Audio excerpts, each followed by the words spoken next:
What's up guys? Good morning! Welcome back to my vlog channel, and as always, let's spend some time together. Okay, let's check everything, if everything works properly. And this morning, as always, I will do my makeup, and then we will go to kitchen and make some coffee and breakfast and all the stuff, cleaning, washing dishes, as always. And what else? We need to feed our pets. So welcome to my house, welcome to my home. Let's switch to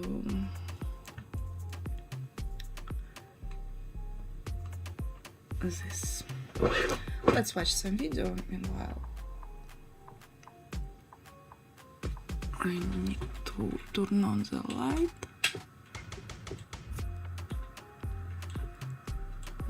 Much better, I think.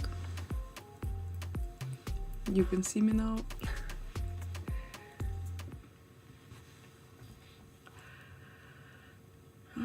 Okay. Did you know that you can polish mud? Did you know that you can polish mud until it has a mirror-like surface? In Japan, they took playing in the dirt and turned it into an art. This is the art of dorodango, a simple children's pastime where we turn this into this. And in this video, I'm going to show you how it's done. Now, they're not really sure when the first shiny mud ball was made, but it got repopularized in Japan in 1999 by a child psychology professor who observed kids making them at a preschool. He developed his own method, and after a piece aired on TV about the phenomenon, the hobby took off. To me, there's just something intriguing about it, so I wanted to try it for myself. So I went out and got some dirt. And the first step once we get home is to sift it all. We're looking for the finest particles possible. It should look something like this. Okay. I think it's not enough.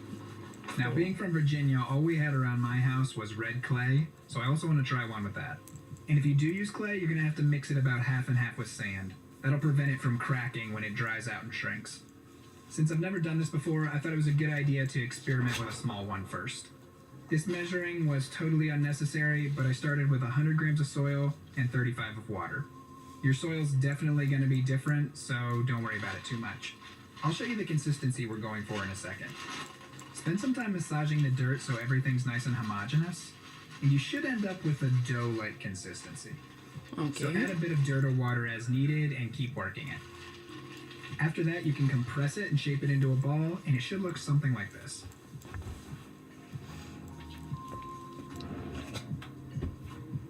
That looks nice. Oh, also, make sure you don't use all your clay or dirt. You're going to need some of it later. Okay. I'm going to leave these to dry overnight, and while that one starts, I'm going to make the clay and sand core.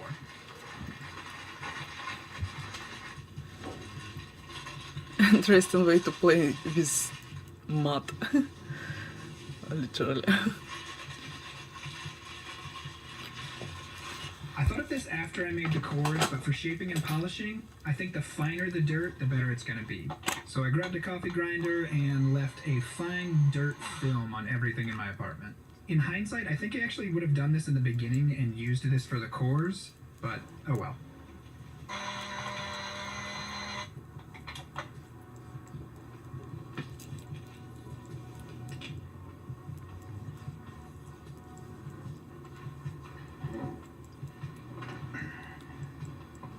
Grab a jar or something. For this small one, I'm going to use a glass spice jar. And then re-wet the surface and start shaping it. If you make sure to not stay in one spot too long, you should end up with a perfect sphere. What the I'll show you what the high and low spots look like during this part when I start the clay one.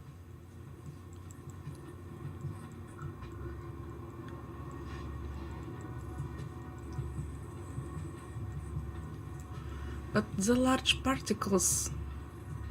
Sprinkle a layer of your fine dirt or clay and then wet the mouth of the jar and start working it in. Okay. It's only fine particles outside. Also, don't do this over your plate of dirt or you're just going to be replacing it every 5 minutes. And then once it starts to dry out, you're going to repeat this process over and over. You need a lot of patience.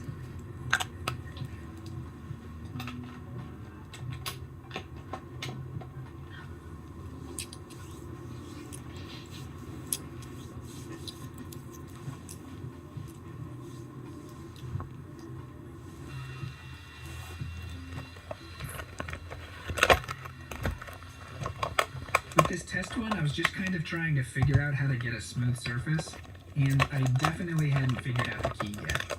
But after a couple of hours of messing around, I think I have something that's showing some promise. Even convinced my wife to make one.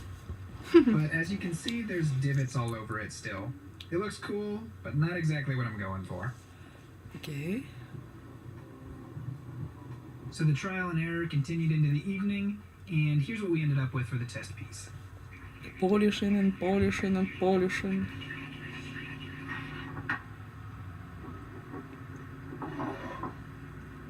Not too Incredible. bad, and honestly pretty cool that you can even do this. But with that test done, time for the big one.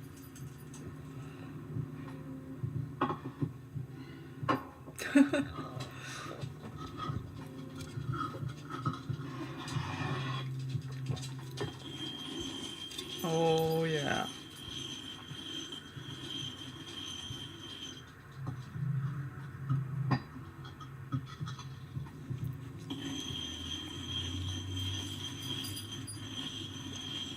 Now you can see what I mean with the low and high spots when we're shaping the core. Yeah. But after a while, we've got this perfectly spherical, forbidden brownie.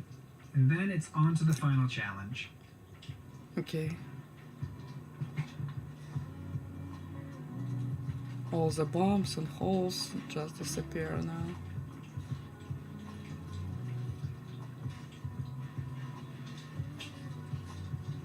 Perfectly rounded.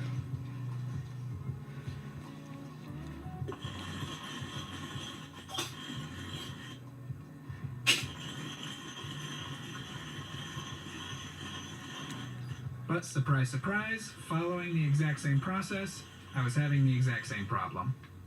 No matter what I did, I always ended up with some really rough spots and some kind of smooth spots. Yeah. I was watching Netflix at my desk while I did this, and I finished all of Arcane before I was done. That's 12 hours of polishing and restarting. But I finally figured out what I was doing wrong. When it started to dry, I would start to see some shine showing up, and so I would just keep polishing.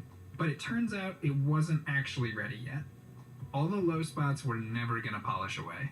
The technique that finally broke the cycle was to get the jar wet and work it until you get a tacky surface like this.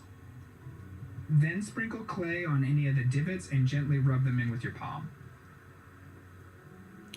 Then cover the whole ball in a thin clay dust. Get the whole surface wet with the jar and work it until you get back to that giant malt ball The look. work's so tiny, so like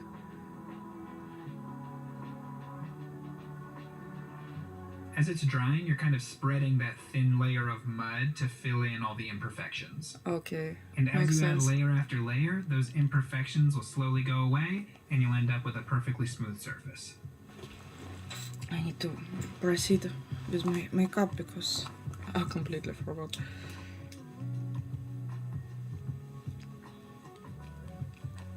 Once the surface is how you like, don't wet it again and just keep polishing. For me, a little drop of olive oil on the rim of the glass really helped it to slide.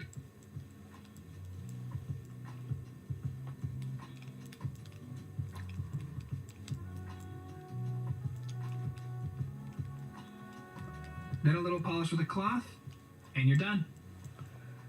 Oh Figuring shit. out how to do this was honestly frustrating and a lot of Holy work. shit. But once I glass. figured it out, it was kind of Literally. meditative, and I think I could do it a lot faster the next time.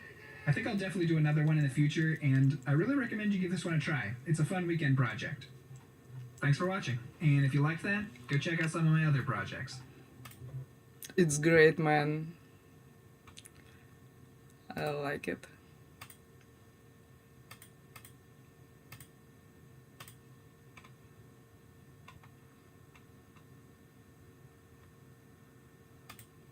5-month-old Doberman showing up that we might take as our personal dog.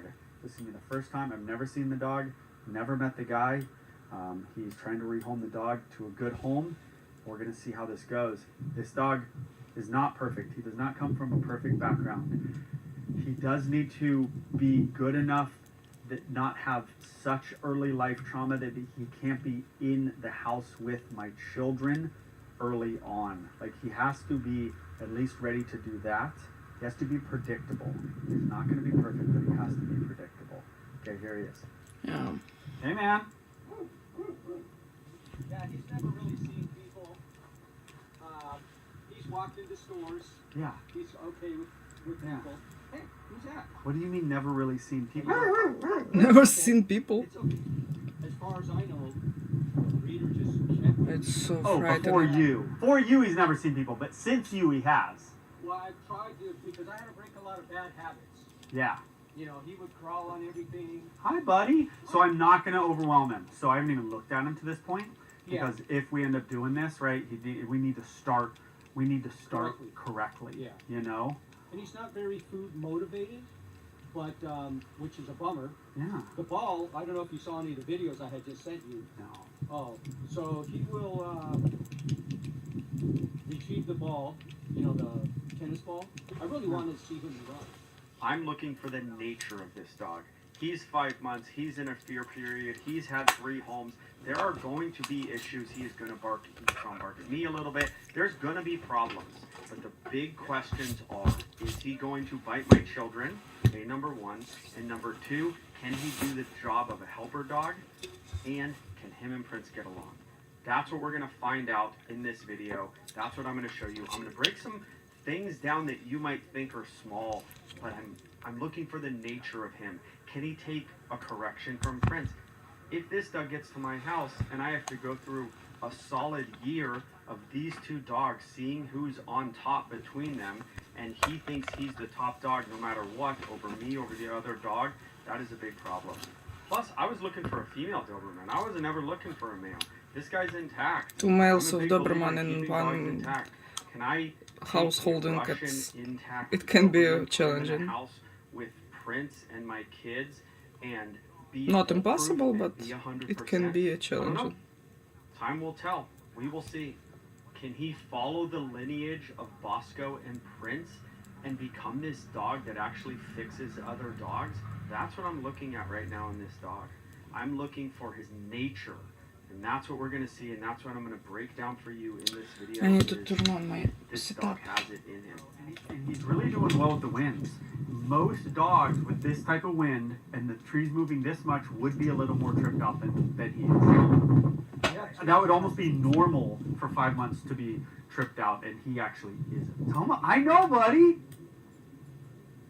I know. Oh my goodness.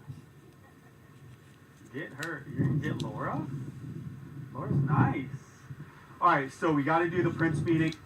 He's never met a dog, as far as I know.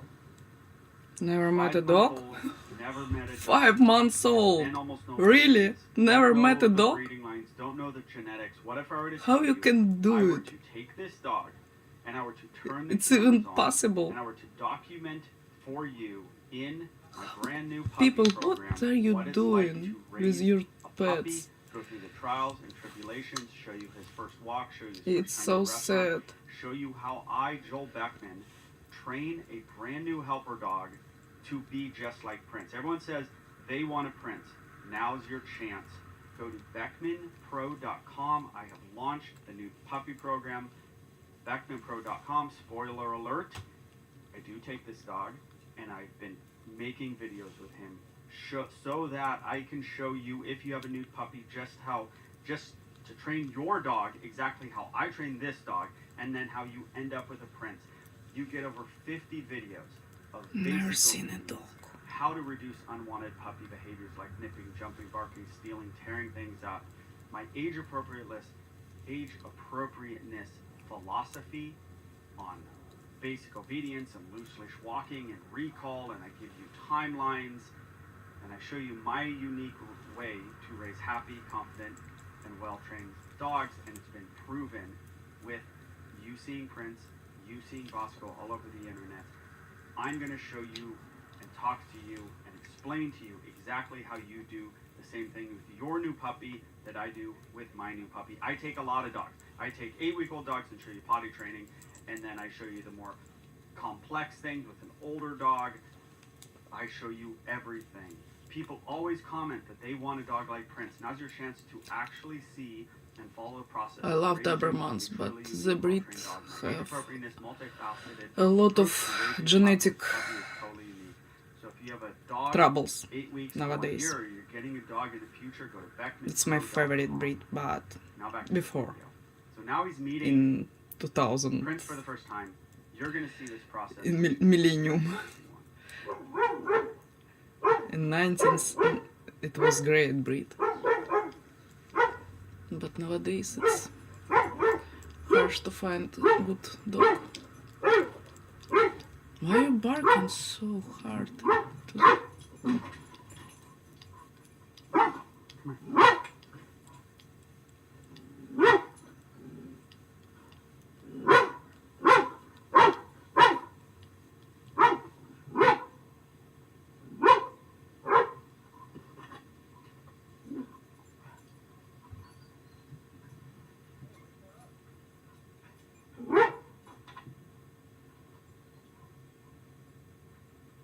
I don't understand what Yeah. he needs Yeah. to do. So No. there's two things going on. He gets leeway in a way, and he doesn't get leeway in a way. So he gets leeway in that he's never really been this close to a dog. The problem is his instinct is this. It's not, oh my god, a dog, I'm scared. And that's a personality thing that we may need to actually fix right now, because it's a personality thing. This is a problem for whoever, you or me. Hey! At this point, I'm leaning no on keeping this dog. Can I get this dog good with Prince and good with dogs? Yes. But it's his nature. His nature seems to be go offensive and not defensive. And it's towards Prince. And so I'm thinking Prince isn't going to like this dude. And that's just a no-go on keeping this dog. You're going to see when Prince comes out, you're going to see Prince do some interesting stuff. But at this point, I'm thinking, no, we're not going to keep this dog. This is something that I suggest we really work on right now. Whoever has... I don't think his reaction was like bad. It's you can correct it when you show him dogs, at least. The dog can be good, I think. Him, me, or you, we got to work on this. So my initial thought was he wouldn't be this bold, okay? He's too damn young. Now, this is not a normal session in that he might have to be friends with Prince forever. So is it? Yes. Should Prince come out and kind of correct this dude? Absolutely. He's too big for his britches.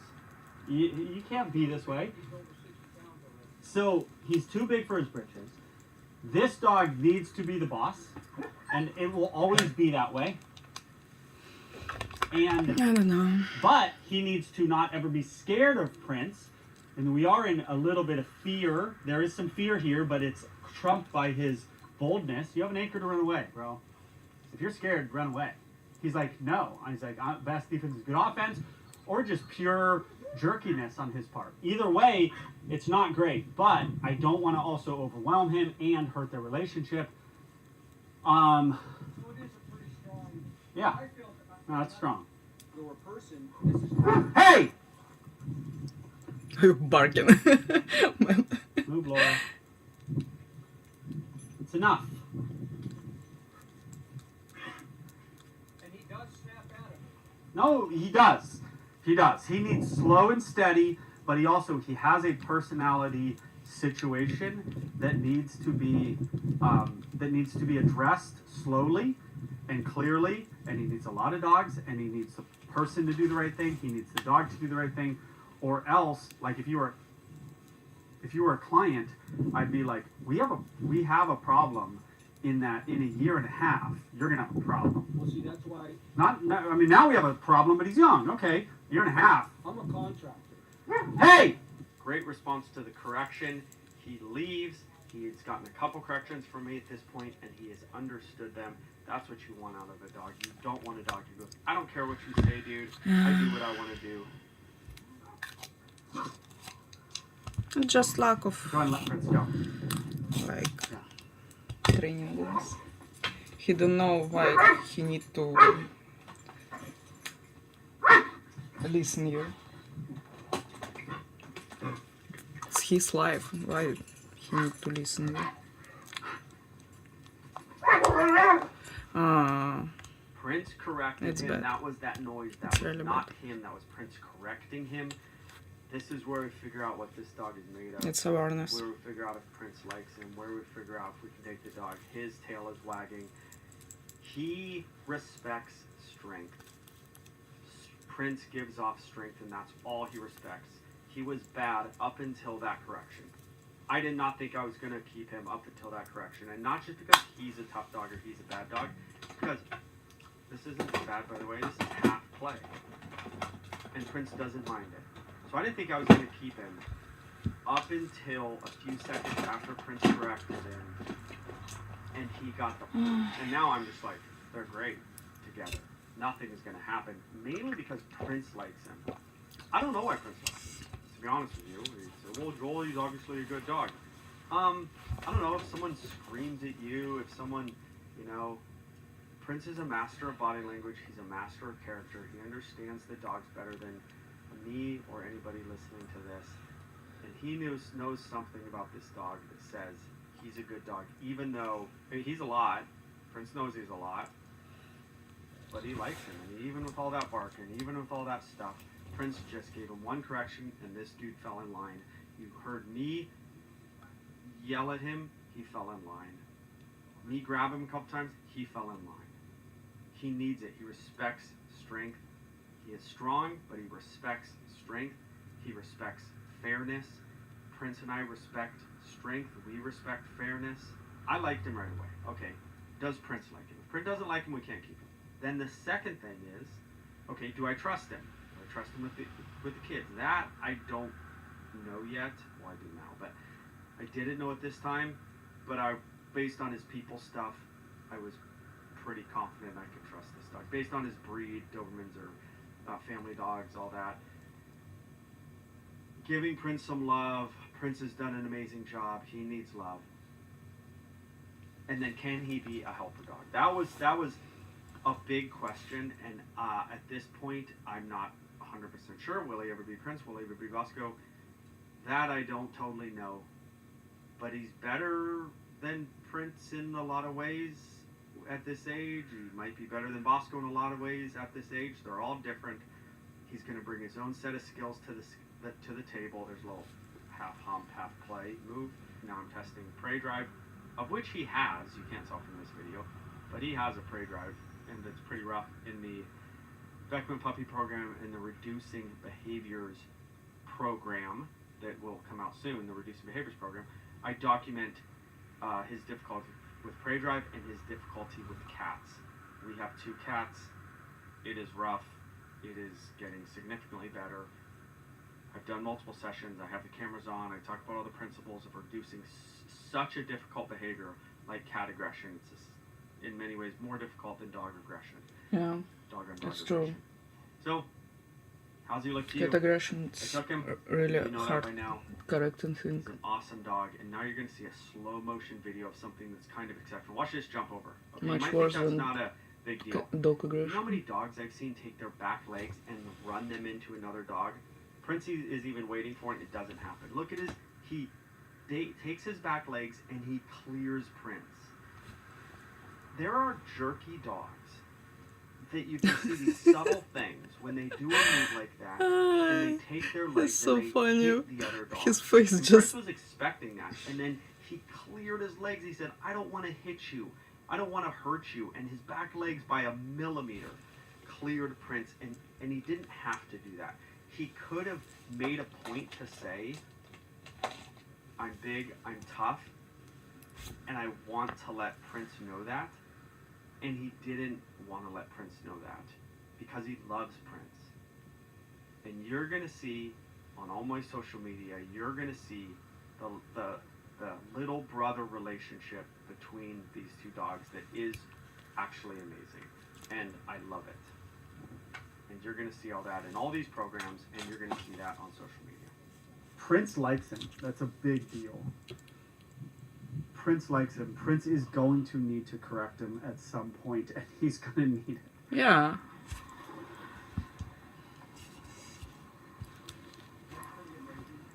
It is. Yeah. Yep. Doesn't afraid of water. Yep. It's great for puppy. Dude, that water's so cold. You're the best boy. You're the best boy. You're the best boy. You're the best boy. Rocky, buddy, you gotta move. You gotta move. Come on, Rocky. Oh, there you go. Right there. It's so funny. Now we're in the F round and find out stage a little bit. Prince is saying if you can dish it out, you can take it, overwhelming him. The dog's yelping, as you can hear a little bit. Tail's tucked. Yeah, I don't know. You can't go out and be super rough with another dog and then not expect that other dog to be rough with you. You want to go push somebody around a little bit. You might get pushed around, and it's the greatest thing for him. Now, I'm gonna give Prince. You're gonna see me give Prince a lot of love at times starting right now. I'm pretty sure I'm going to bring this dog back with me at this point. I need to start the process. Princess thinks this is a normal session, I think. I don't know why he would know it's different, but he might. But he basically thinks it's a normal session, so I need to start to go. Look at this, guys. Still super pushy, and just gives it a little what for. It's not really going to calm him down much, but he needs it, and he needs a lot, and he continues to get corrections from Prince when they're appropriate, and from me in his life right now with us. But I need to give Prince a lot of love. So what I'm doing with Prince, when you bring another dog into your house, a second dog, is what I do is whenever I pet and give love to the puppy, I then afterwards give love to Prince. So what will happen is the dog will start to want you to give love to the other dog because then he gets love Because next. you can provocate the Does that make sense? You don't do it the other emotion. way. You don't give the dog love, then the new dog love. You Is give it the other dog jealous love, then from your Pavlovian-wise, main classical dog? conditioning-wise, your You dog don't will want start to do go it. pair up the two events and be happy that the other dog's getting love because his love is coming. Now, I think this is kind of funny. Prince does his bushes thing, and Duke's like, his name's now Duke. Duke's like, where are you coming from? What are you doing? Like tripping out on it, which I think is funny. All right, back to original. He's got the mentor of all mentors. It doesn't get any better than his big brother, and his big brother likes him, which is amazing. If the only one thing that would have derailed this is Prince just saying, I don't like this guy.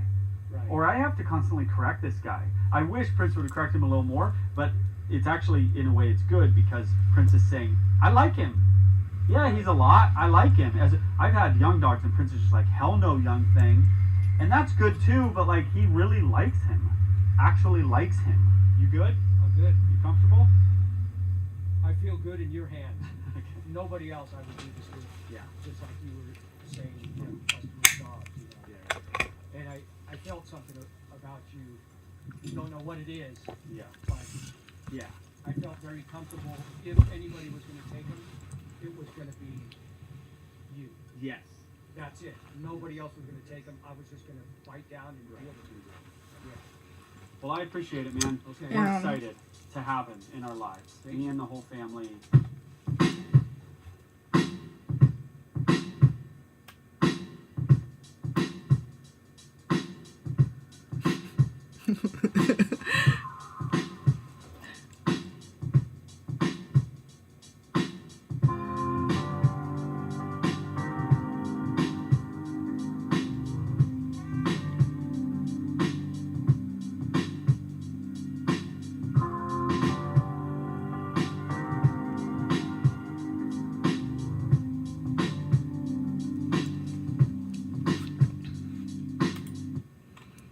Okay, it was nice. It was nice meeting.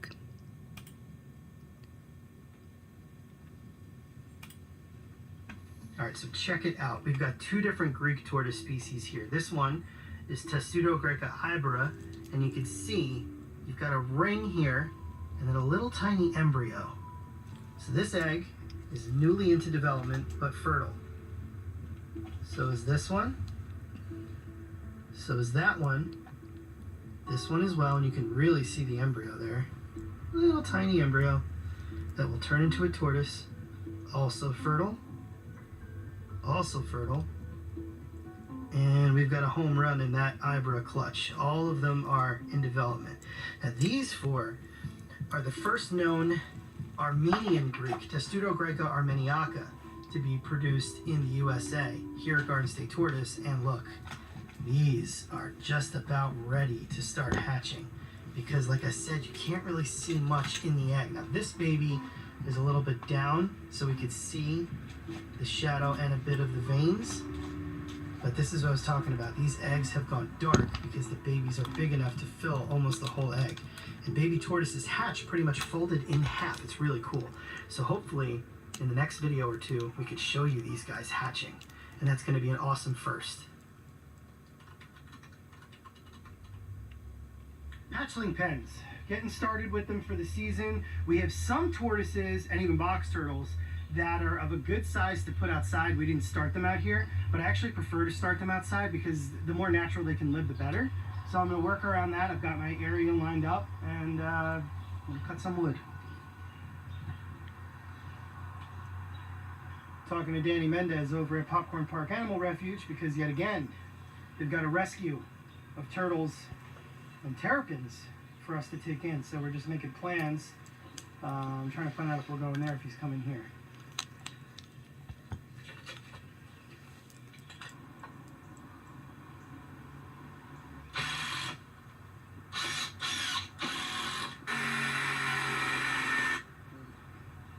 So I'm going to be putting a lip back there because I have to make all my dividers, which is going to even everything out. But these will just open nice and easy like this. Got to get some more wood. Before I do that, which I'll save for tomorrow, let's feed some tortoises. I know everybody's hungry.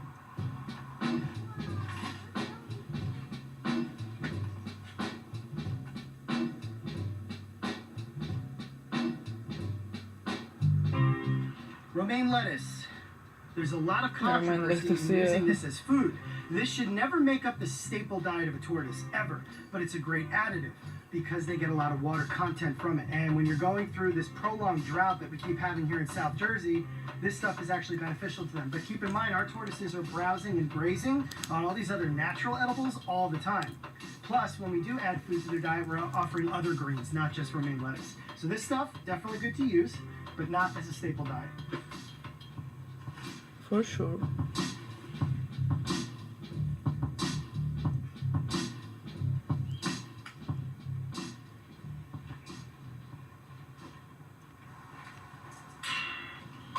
There you go. Blue the rhinoceros iguana. Unfortunately living alone now, ever since Rocky passed away last year, who was her mate. And, you know, we weren't in any rush to get another male, but we definitely would like to. It's just got to be the right male because both Rocky and Blue were absolute puppy dogs, as you can see right here with Blue. So it's got to be the right pairing. We're holding out for the right male, and I'm sure one day he'll come our way.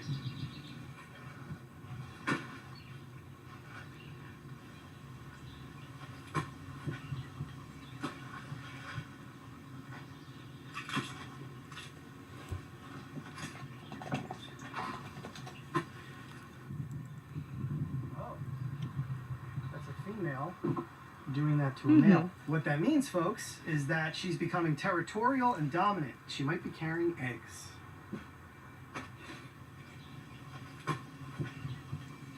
So what's going on here is the exact opposite of that. This tortoise, the smaller one that's trailing the larger one, is a male. So he's pursuing her because he's interested in breeding.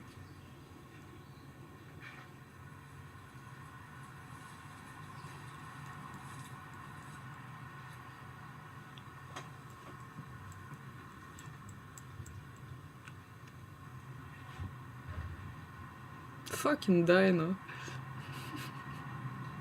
It's so cute.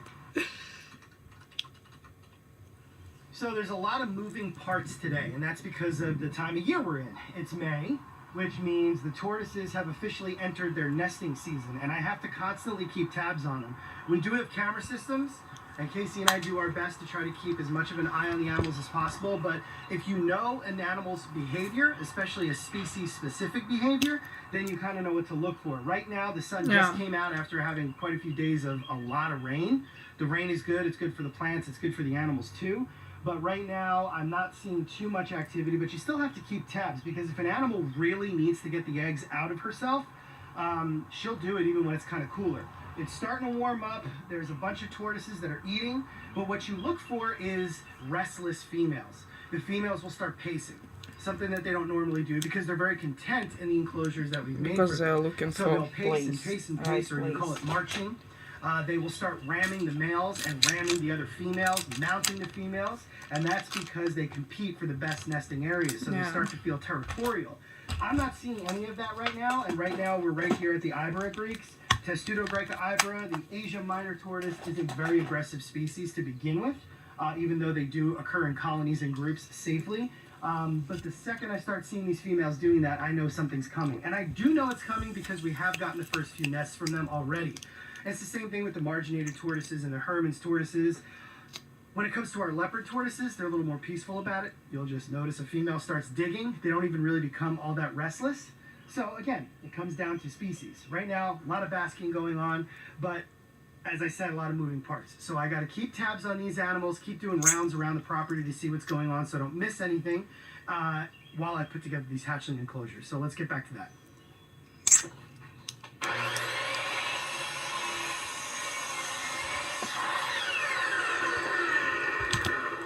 Alright, so we're back at work here on the hatchling unit, which I'm really excited for, because even though we've done a lot of videos for you guys to show you how to safely and accurately raise tortoises in an indoor setting, whenever the chance is given, I prefer to raise them outdoors, because nothing replaces the sun. Obviously, it can be done very well indoors, but if you have the room and the means to build an outdoor hatchling enclosure, at least for the better parts of the year, like the summer, do it, because it's great. The rain, the sun, everything is fine for them, but they do have to be very protected. So you'll see as I go through the motions here of completing this thing just how much we're going to be keeping them secure. So this whole enclosure is actually going to be 6 different compartments, and I've taken 6 doors off of an old chicken coop. They're all still in great condition. They are made for outdoor use, and I'm just going to divide this up into 6 sections, and then the doors will be able to open up, and that will be some really added protection from them so that birds can't grab them. We're going to be doing Western Hermann's tortoises, probably some of the Greek tortoises, definitely Libyans, and I think we're also going to be putting some of our little Mexican box turtles we hatched into one of these, because they're not quite big enough to go in with the adults yet.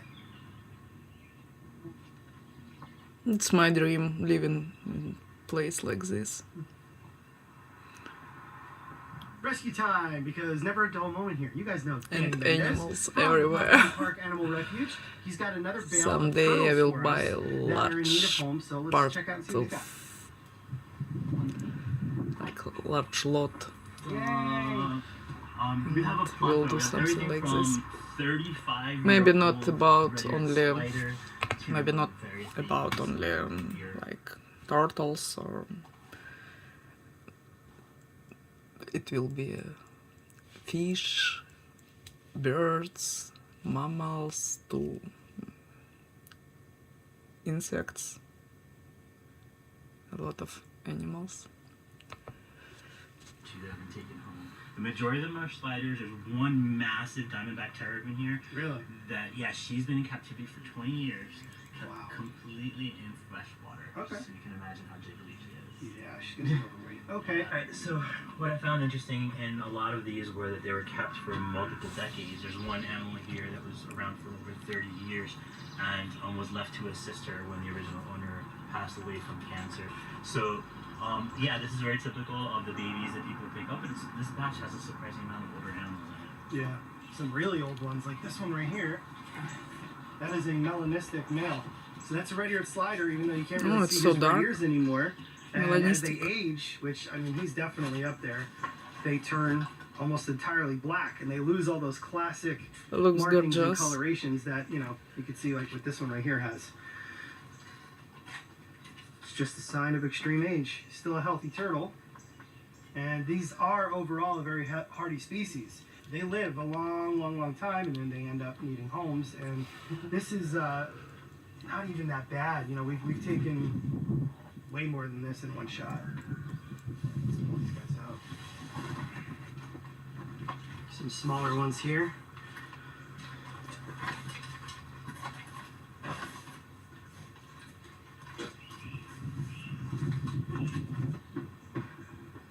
Wow, look at that. It's another really old male. He's even got like a blue tint to him. But that is through and through a red-eared slider. I think this might be the oldest one in the batch. This is the 30-something year old. Holy cow. Oh, Jet black shell. well, yeah, well, almost like And yeah, then it looks Hey, so good. alright. Diamondback terrapin. And that is a big one. So terrapins, when they live Like exclusively in leopard. fresh water, they eat more. And it's you know, white. people just keep offering them food over and over again. They absolutely can live long, normal lives in fresh water, but you So have to white. pull back on how much you feed them. Look at Otherwise, his you get a head lot of and this, you know, legs. excess bloat going on. So interestingly, when it comes to diamondback terrapins, It needs to live in shadow, I think. Not a lot of sun because it can burn because of lack of melanin. But it's amazing. It looks so gorgeous, like snow leopard.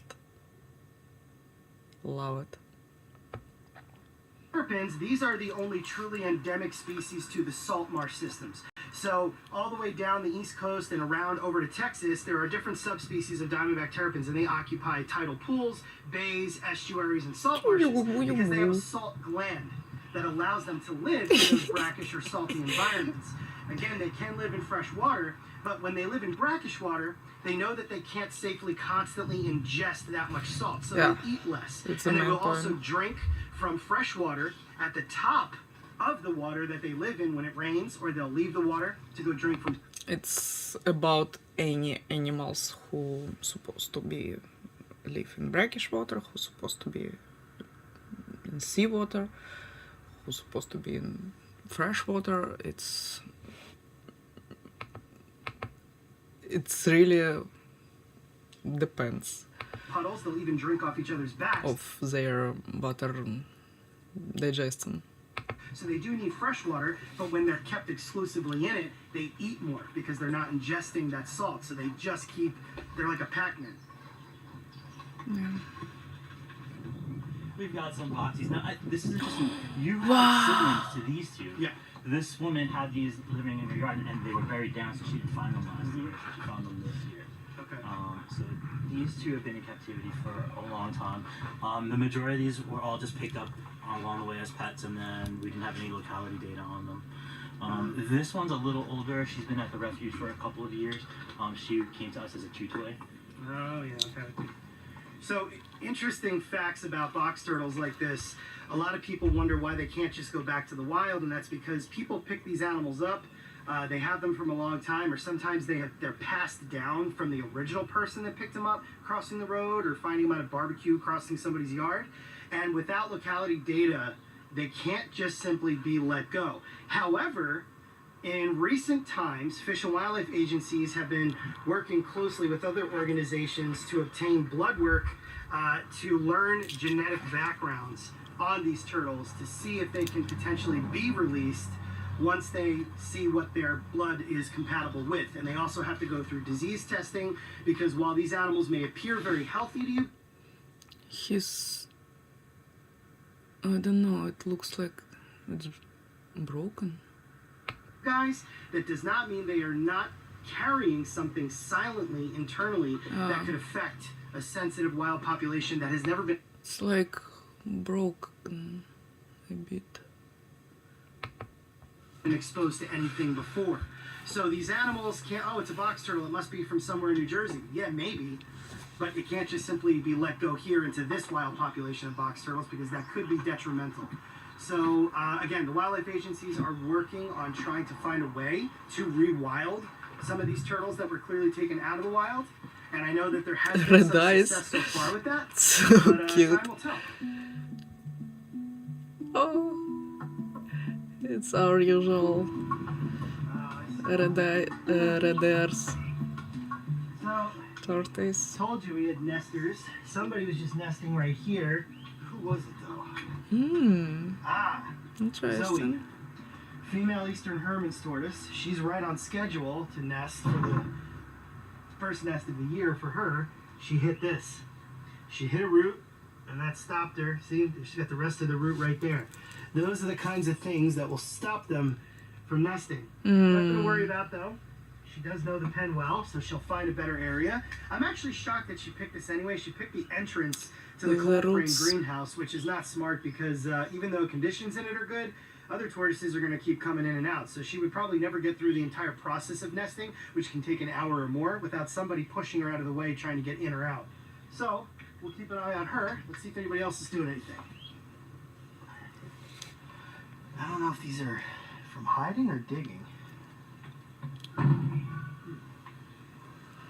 Oh, okay. Look at this. Now we've got a marginated nesting. Awesome. All right, so now Be that careful, the rain has man. stopped and the sun Don't is peeking worry. through, Here. we've got not one but two tortoises nesting or trying to nest. Now the reason this is ideal is because the animals want the humidity and the warmth to nest in, but they prefer overcast skies because if they're just sitting in the sun, they're going to heat up much quicker. It can become dangerous for them. It's not to say that they won't. Plenty of them do nest in the sun, but these animals actually are picking an ideal time to do it because they don't have to worry about getting cooked in the sun. Actually just passed another marginated right over there in that thick area, and I think she might be starting to dig, but I don't want to spook her, so let's leave her. Yeah, you don't want to spook her. See what this Ibra is doing right here? This tortoise is What basking, happens with her even legs? though there isn't much sunlight coming through. She's still getting that warmth from the sun that is hidden behind the clouds, but there is warmth that she is able to absorb because she is most likely cooking some eggs inside there. Maybe he's finally hungry. See what she was just doing? She had her nose in the ground. She was pushing something. So mama marginated over here is now covering the nest. And what's interesting about this is these animals do everything with their back legs once they select the location. So they march or pace around, they look for the right spot that has sun placement that they want, that has temperature and humidity that they want, the soil consistency that they prefer, and then they turn around and they start digging with their back feet. They create a shallow flask-shaped chamber that they lay the eggs into, and marginated clutches can be anywhere from 6 eggs to all the way up to 12, sometimes more. And they can lay 3 or even 4 clutches a season. So they are a very prolific species by nature. During the labor process, the first few eggs come out slowly, and there's a lot of pushing going on. Then towards the end, the last few eggs come out much quicker. Once the eggs are all out, she uses those back feet that look very robust and brawny to us to actually carefully situate the eggs inside the chamber exactly where she wants them to be. Once that's all done, the nesting process is complete, and she then uses those same powerful back legs to cover the nest and pack it down to disguise it from predators. So what we're going to do is we're going to let her finish, and once she's done, we're going to dig the eggs up. Be amazing in it.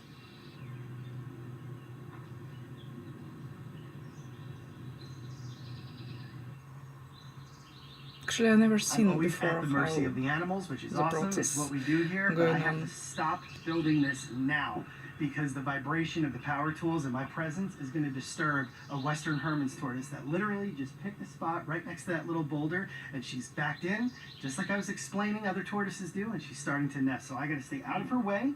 I can watch her on the cameras overhead so that I can make sure she's safe from crows that could come down and get her eggs. But that's it. I can't finish this hatchling box today, so stay tuned on that. In the meantime, let's go collect those marginated eggs. Time to get these eggs because even though the female is nearby and she's still in those motions of covering the nest, she has moved off the spot. So she's semi-aware of what's going on around her, but she is in that egg-laying trance that happens to all turtles and tortoises. You've seen it with sea turtles, I'm sure, on those nature documentaries. The reason we remove the eggs is very simple. We can keep them under controlled parameters so that they have their best shot at hatching, and nothing like moles or crows can get at them because you really can't protect things from them when you think about it. So here we go. Let's see how many we have.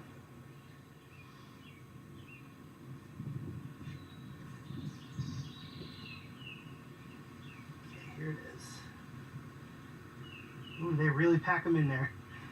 You got to be careful removing them safely because they are brittle shelled like a chicken egg and they can break easily.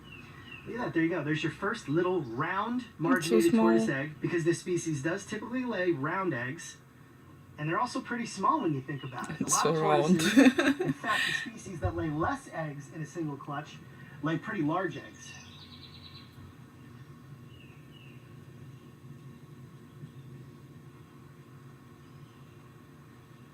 Okay, I think that's it.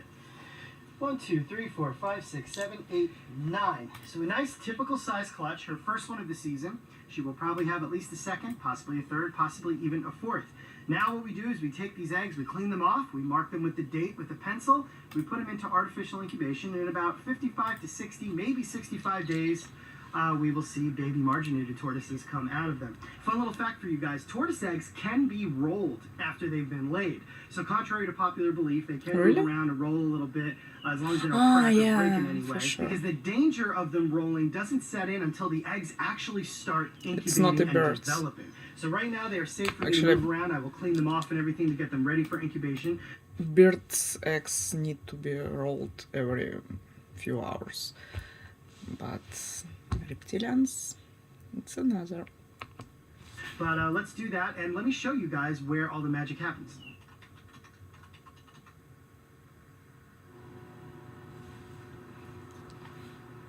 Right, so those eggs are ready to go in. They're nice and cleaned off. And here, I had a lot of incubators before, but mostly it was for birds. is where they're going to go, right next to this other clutch of marginated eggs that was laid last week.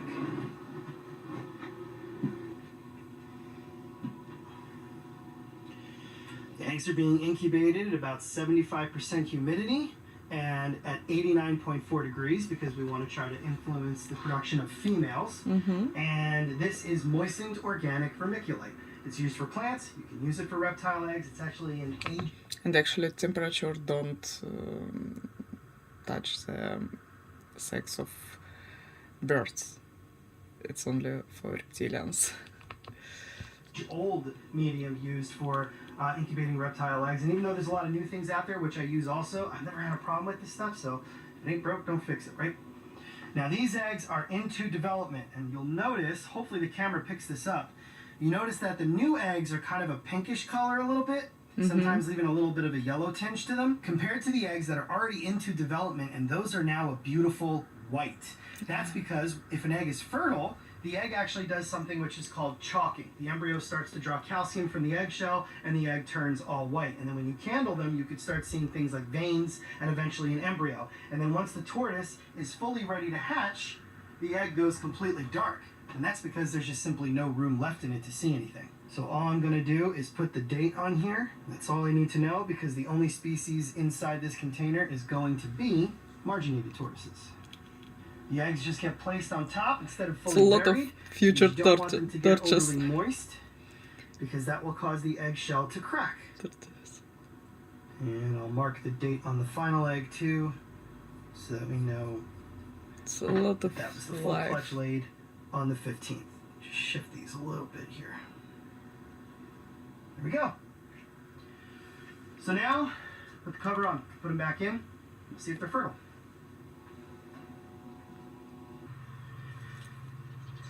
Look at her use those back feet. So now that the marginated eggs are in incubation, we took that Gorgeous, time to do that. mama. This Western Hermans has now finished. And just like the marginated, she's still in that trance and moving her legs, but she has moved upward. The nest is right here, up against this rock. Look at the good job she did of covering it. Great Of job. course, once it would rain, it would be nearly She impossible to can locate it. be proud of it. Let's see, I'm expecting 2, maybe 3 eggs. Western Hermans lay much smaller clutches of eggs. Now, obviously, they're a much smaller animal, too. 1.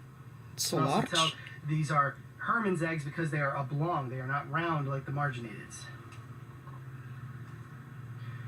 And there's 2. And I think that might be it. Yep, typical clutch Only 2? for a small tortoise like this. Only But 2? like the marginated, she is capable of laying multiple clutches in a given season. So she should at least lay a second one. There may be a third. It is only May, and these tortoises are active all through the summer, well into the fall. And I have gotten nests as late July. This man like gold seeker in his backyard. So we'll see. Awesome. Awesome. It's really awesome.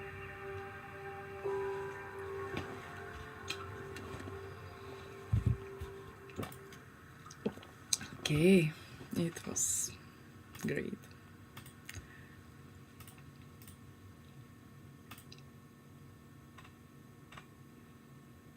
Okay, now we need to shift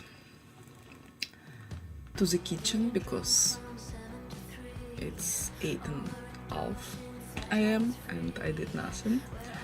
I have a lot of dishes to wash. I need to make some breakfast and let's do it. Let's do it. I need to switch to my outdoor camera. Let's try.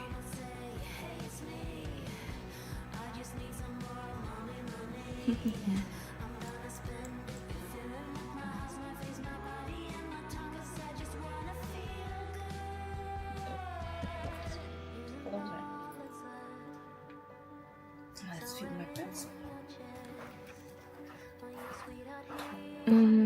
Let's start with birds. I don't know what happens outside. We'll see. It's so cold. The summer is finished. No summer anymore in Dublin. Also, birds. Oh, they even didn't eat yesterday food because of the weather.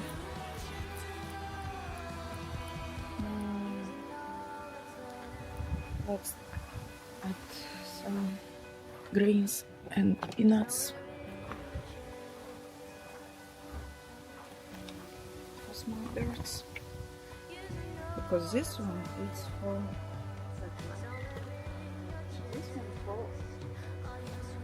small singing birds.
Let's feed my fish. It's a small fish tank for nowadays, only one, and the fish already everything using. They know the time.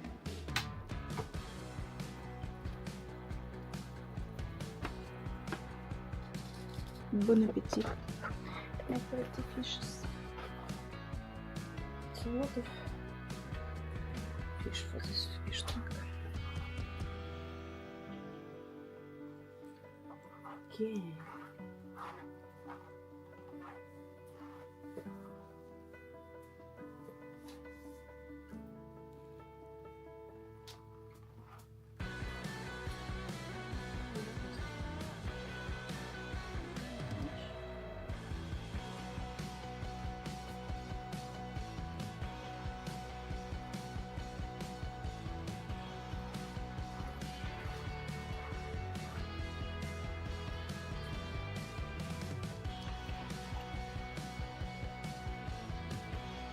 I forgot about micro.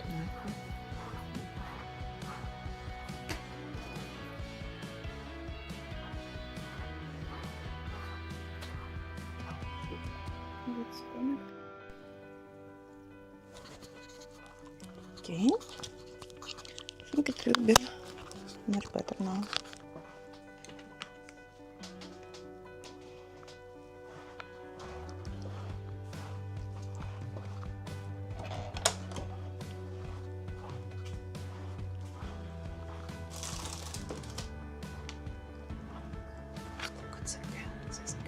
Oh. Turn on the light. It's so dark in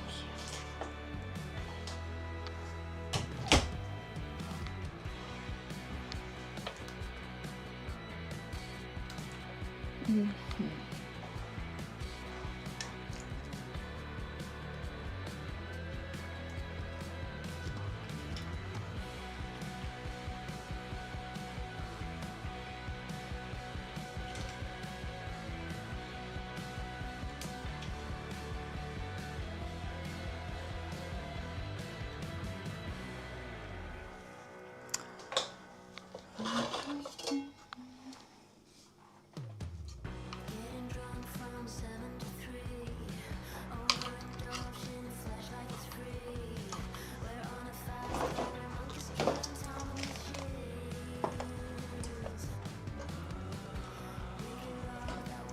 Supposed to.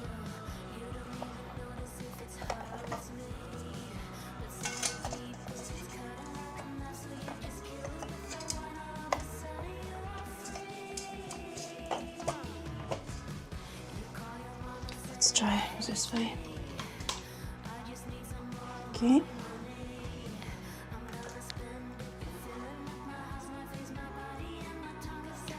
I don't know why it's so dark.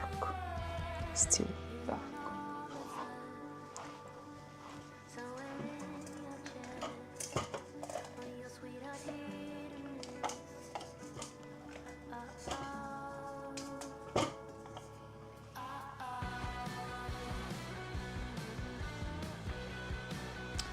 Okay, never mind. Let's.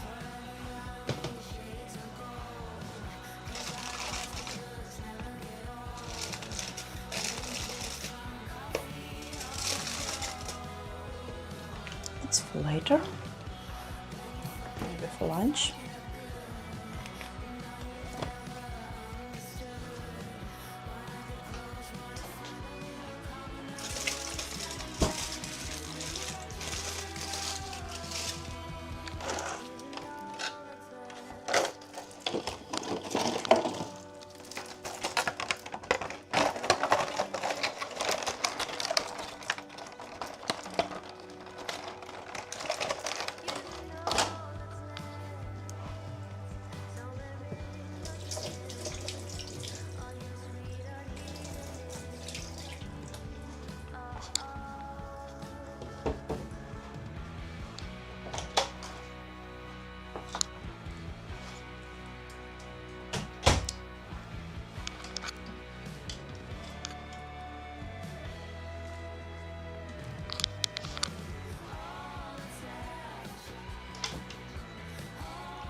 It's much better now, I think.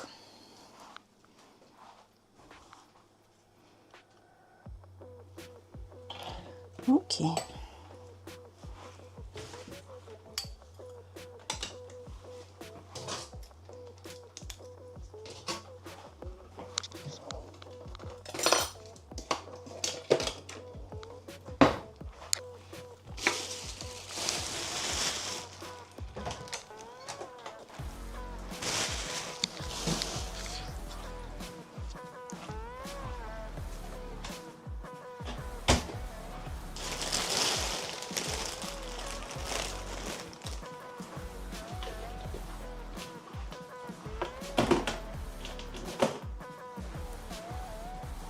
Okay, now we can clean everything, I hope.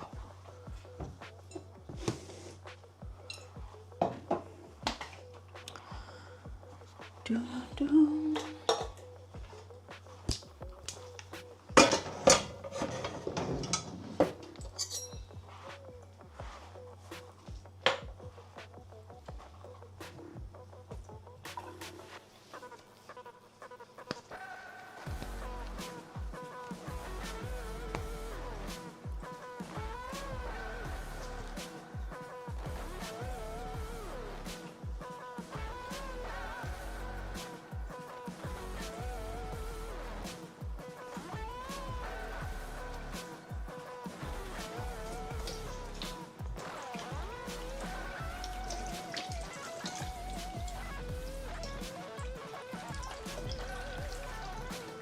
Let's adjust the water temp.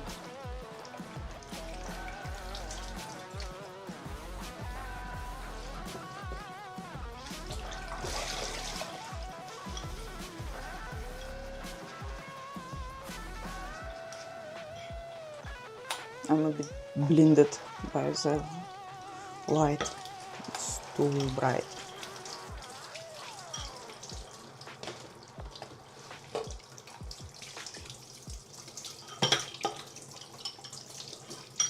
I'm not supposed to look straight at this lamp.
Maybe if it will be enough time this morning, I can wash my dog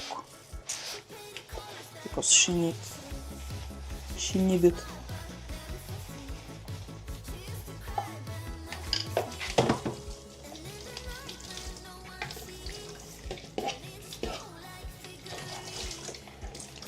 But it will be after breakfast.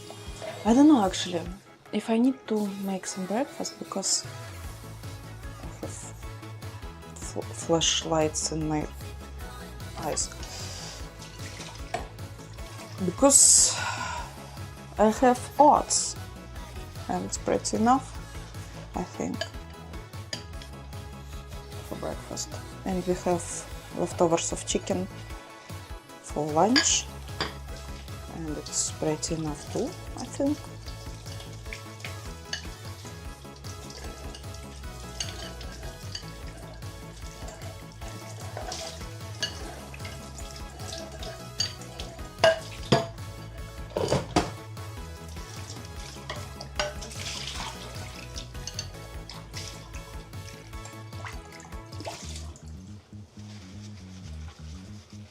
Yeah, just washing the dishes, clean here everywhere, make coffee, take vitamins, and let's bath dryer.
Okay.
I'll just fall asleep almost.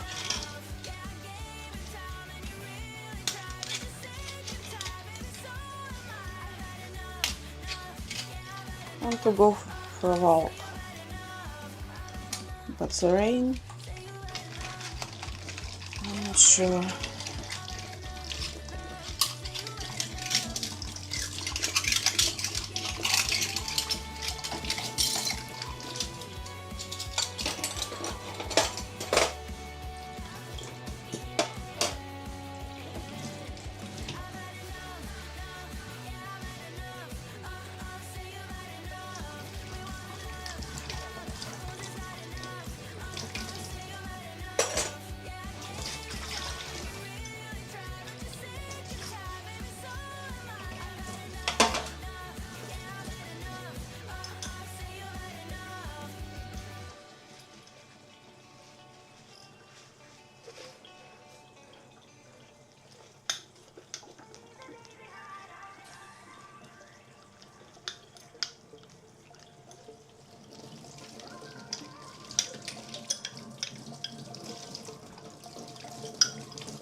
Large.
Let's turn on the kettle. Wow.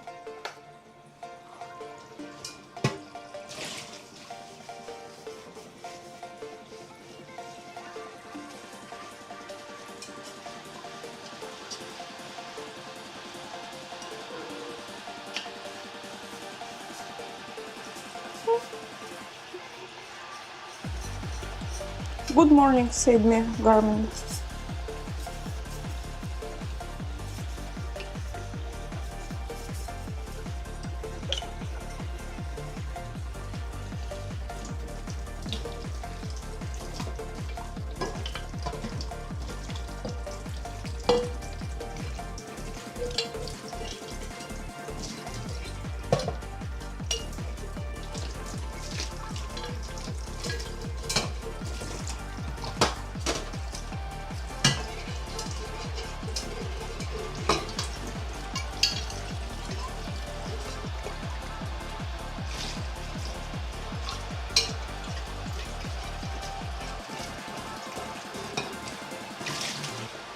Okay.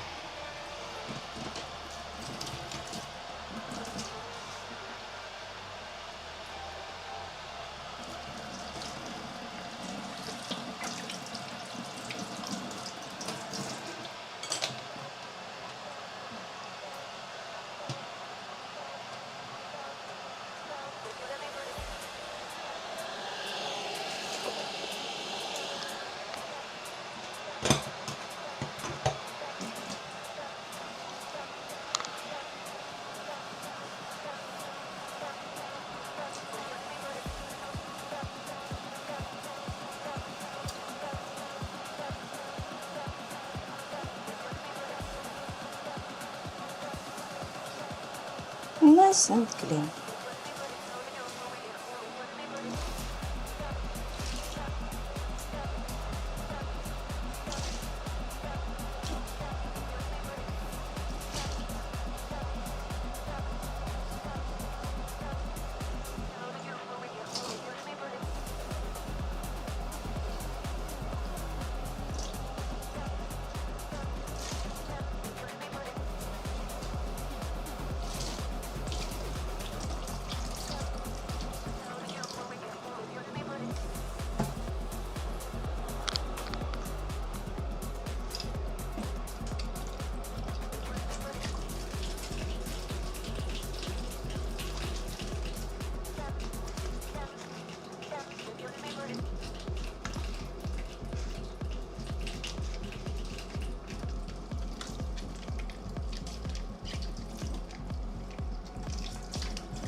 So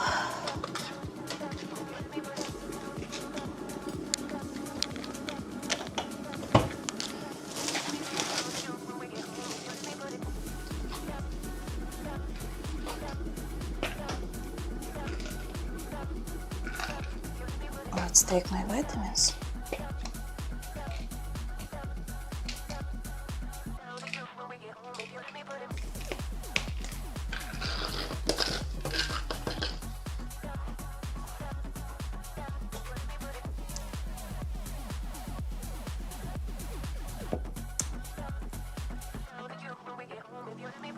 Right. Oh.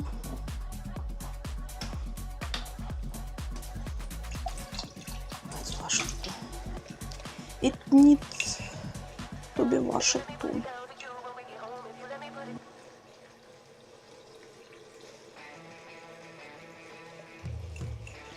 Needs.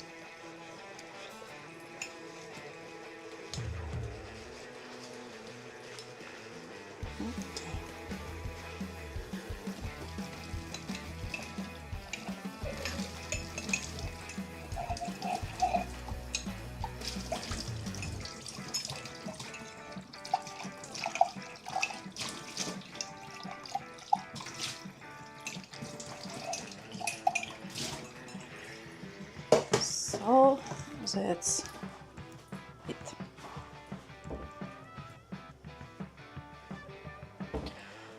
Whew. What's next? Next is coffee. Coffee. And then we clean everything here and wash my dog after.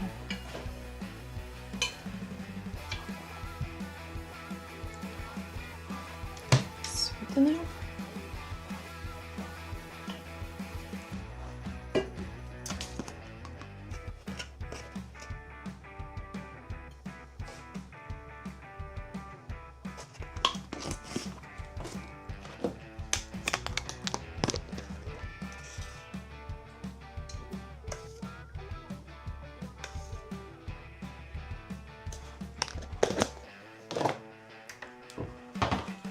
Hot water.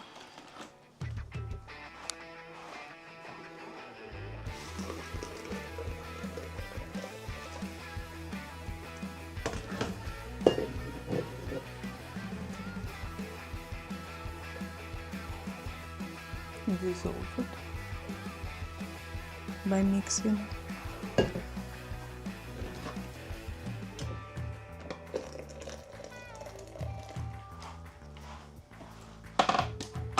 Time for milk.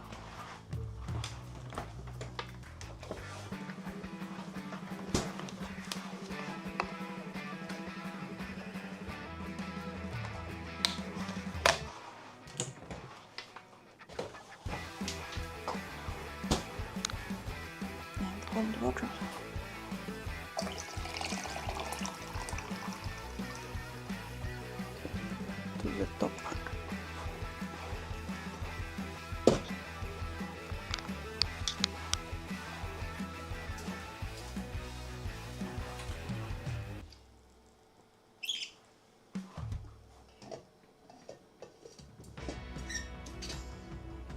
done.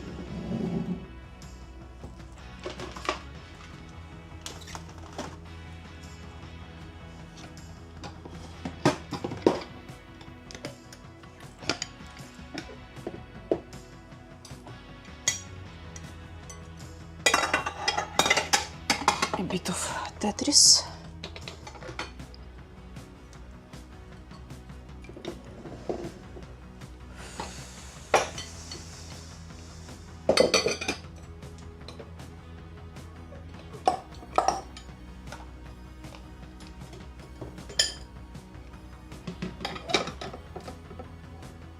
I don't know if it's fit together.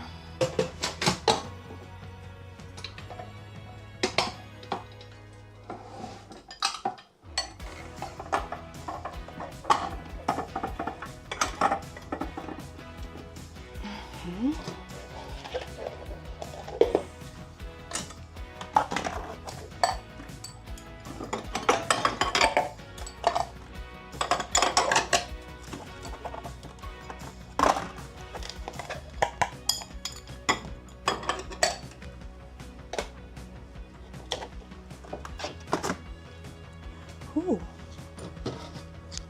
We fit all of this in my cupboard.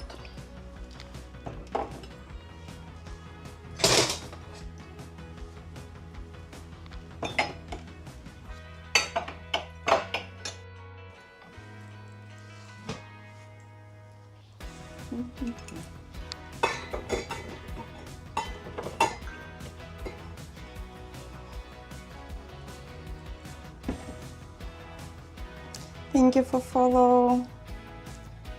Ridicule Hyper. How are you?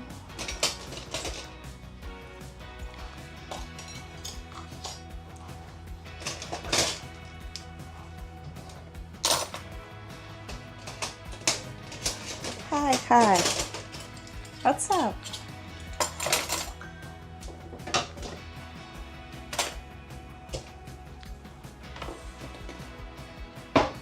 I'm great too.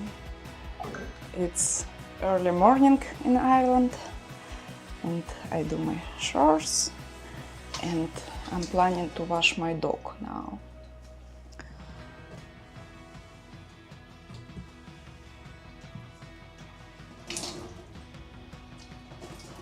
Just in the sink.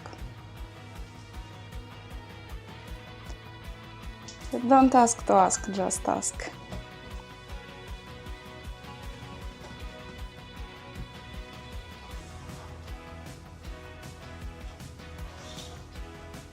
Asking for asking, it's already asking.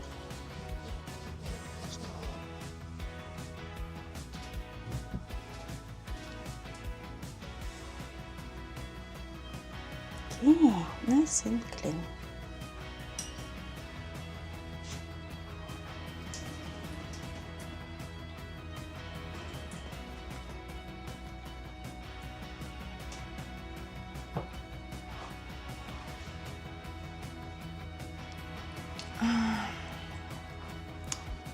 So, I need to find shampoo, find a dog, find a towel and some cup.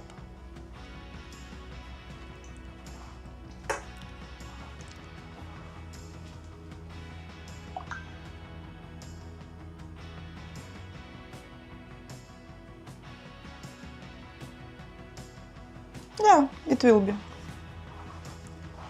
Let's find a towel. Be right back.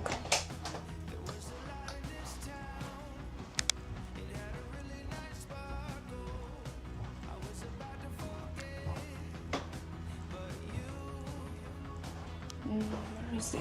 I think it will be good.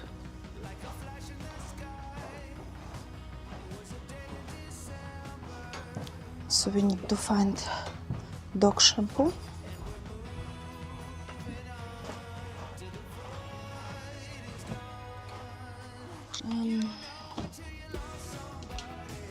This is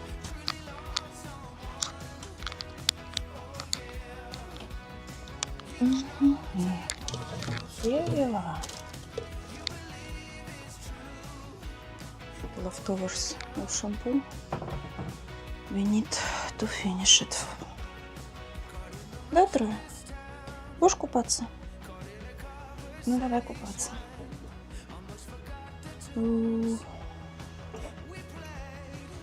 This one will be great for our... Oh, Fresh! Hi! Hi, Fresh! Nice to see you! Try this. Що ти ползеш? Що ти ползеш? Що таке?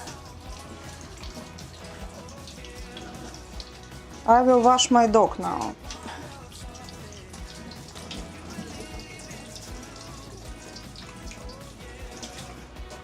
Иди сюда, купаться. Ну, давай.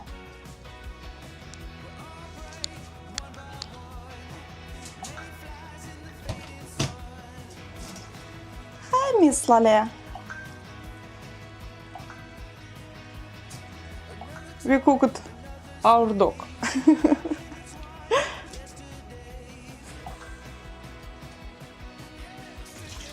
It's warm enough. No, I can't. If you want, you can join my server.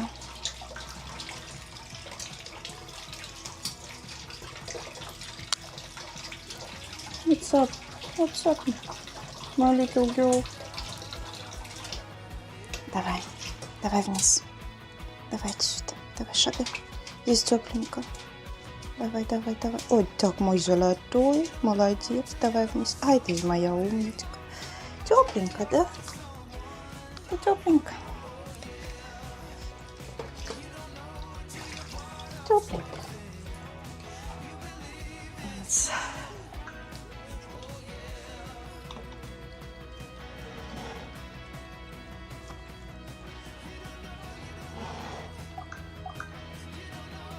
I don't know how to.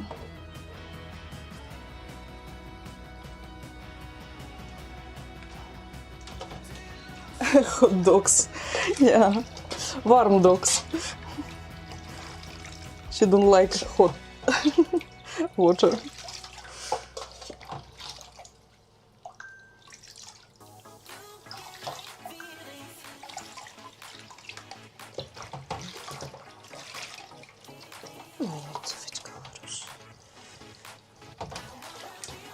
Chinese food.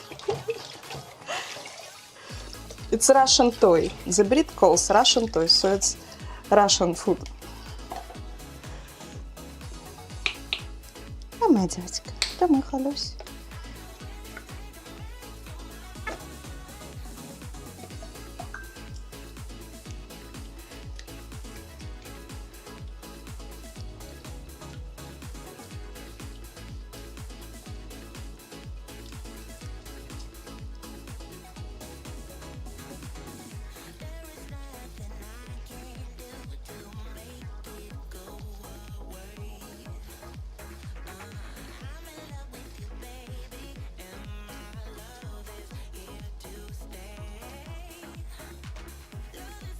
Oh, it's your friend that you're talking about. Nice to meet you, Miss Lale.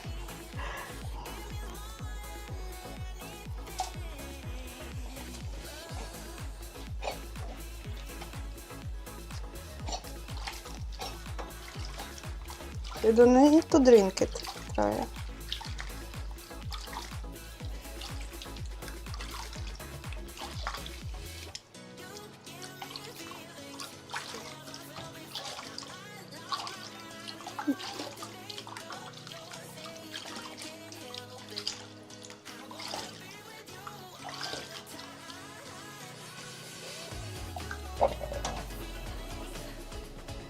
Hi, Camila. I told you could be around. Yeah, but today I just want some oats for breakfast, so I don't need to cook it. And I have leftovers of chicken for lunch, so I don't need to cook anything. Just this day. Трое, нет. Нет. Мы еще купаемся, мы еще не закончили. Great timings.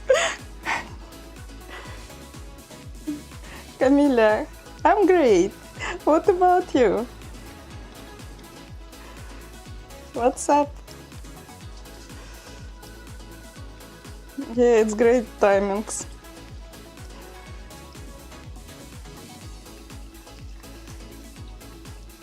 Prepping some food.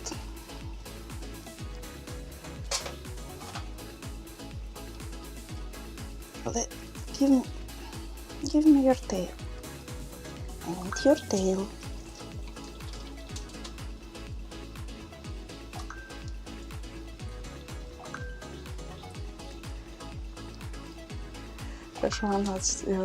Yeah, he really helps me with moderation here, and almost every day we're chatting with him. It's so nice.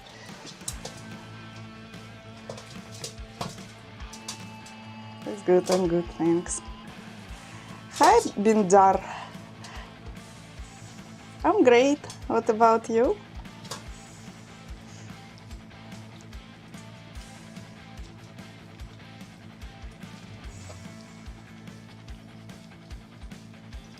Give me your legs.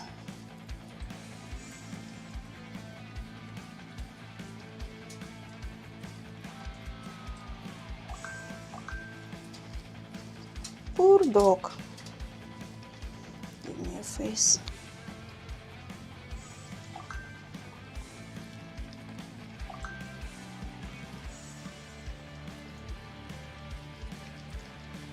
It's very pretty, yeah. Almost every day. Yeah, he really helps me a lot here. Because when I'm in kitchen, it's hard to moderate everything.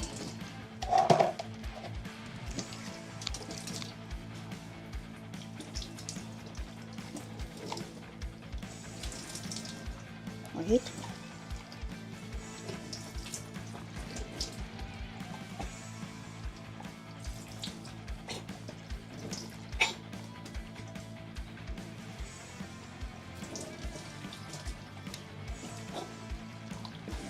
Had burgers last night with Big Macs with bread in the middle. Sounds so great. Want to make some burgers too.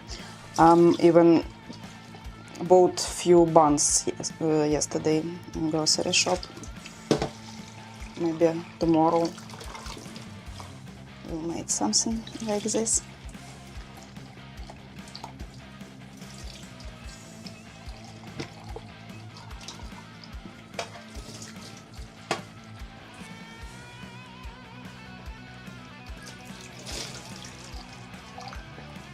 Yeah, I remember it. It's really nice to meet you here. I will follow you when I come back to my PC.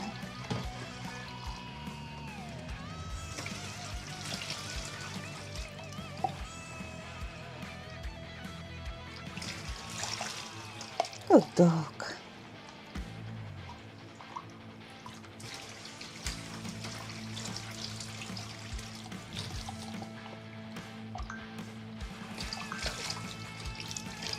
One more shampooing.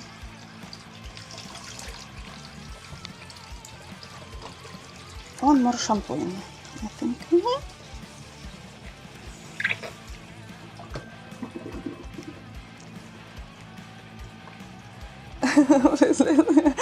Tell me we aren't cooking the cute dog.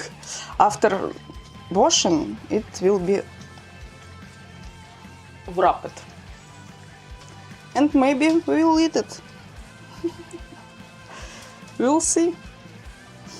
But it will be cutest wrap ever.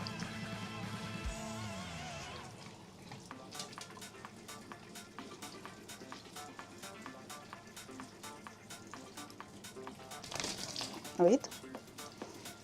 Not yet a time. Not much milk. Not much, yeah. Only bones and poor fur. Bones on adrenaline.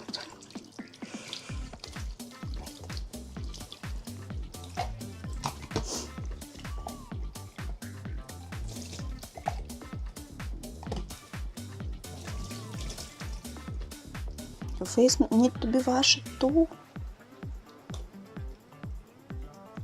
And ears too.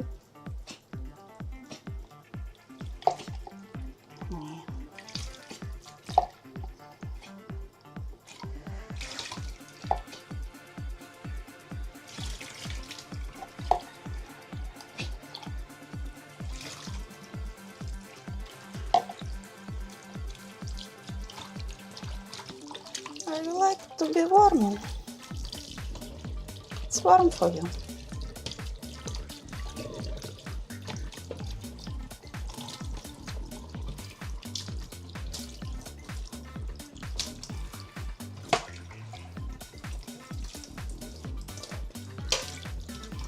Okay. Now's the time.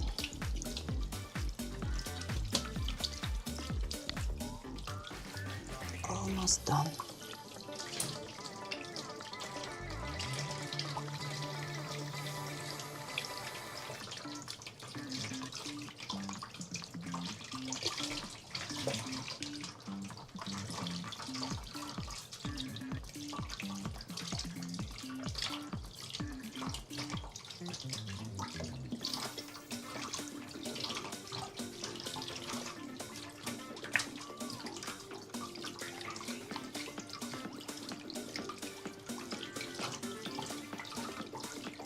Okay.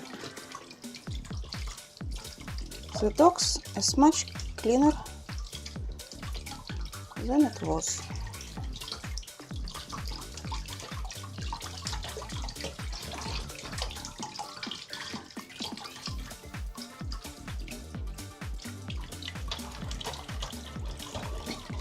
Cleanest dog ever.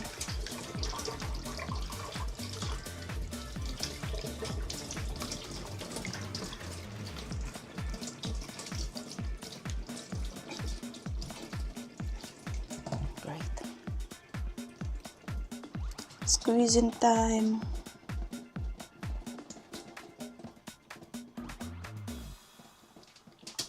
Жди. Жди.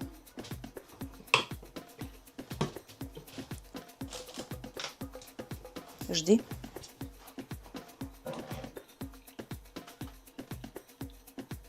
Вот так.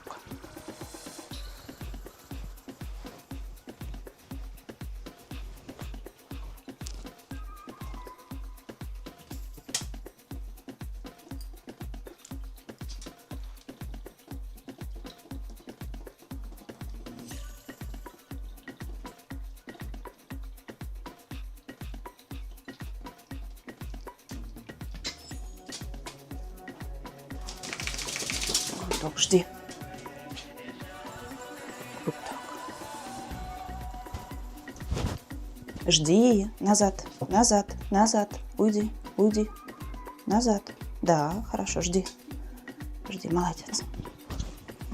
Ко мне. Молодец.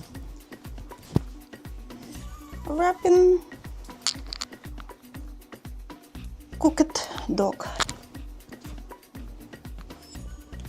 And go for drying it.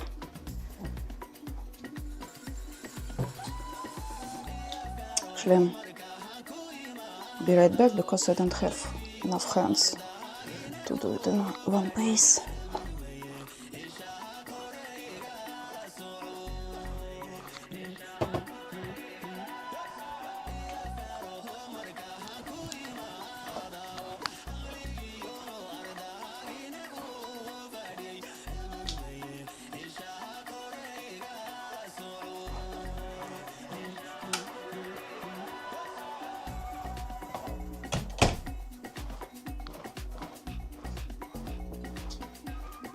you're back.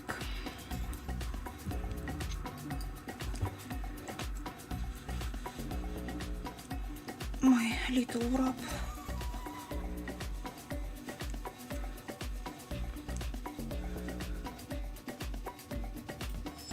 Where is our kick?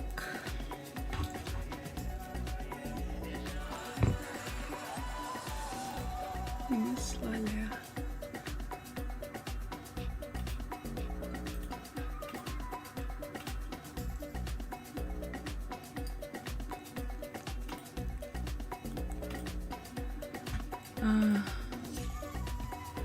Are you streaming on Kick or on Twitch, Miss Lalia?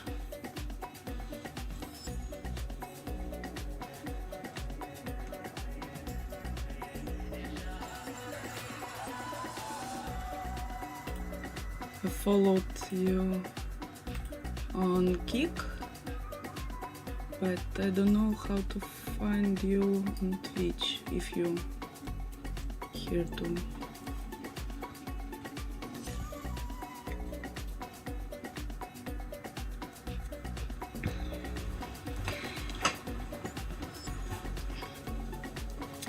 Let's dry you.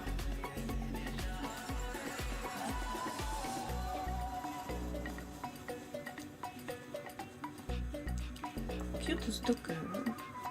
It's really cutest dog ever.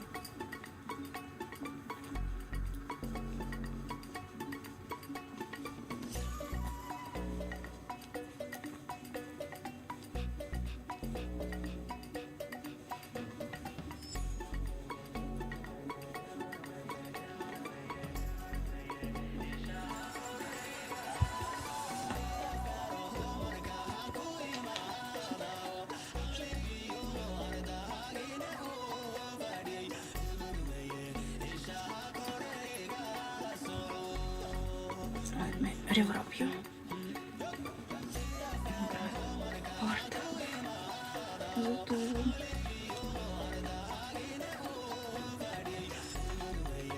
Much better. Much better.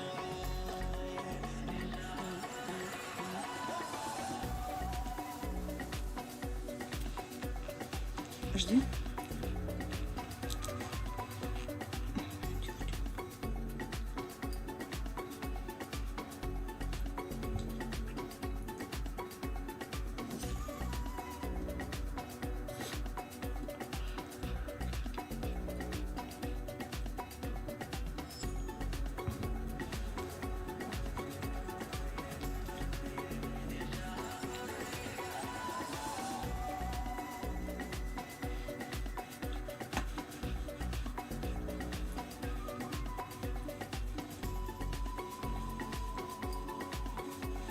Will be clean and dry dog.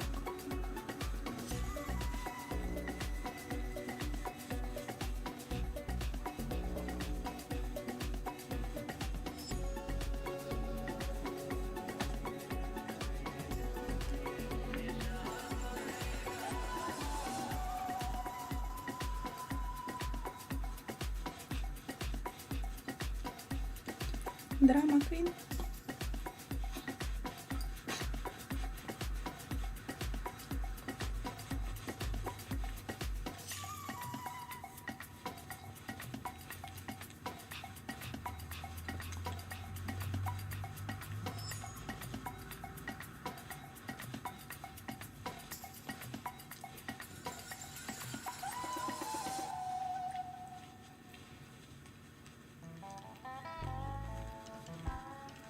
Will be dry soon.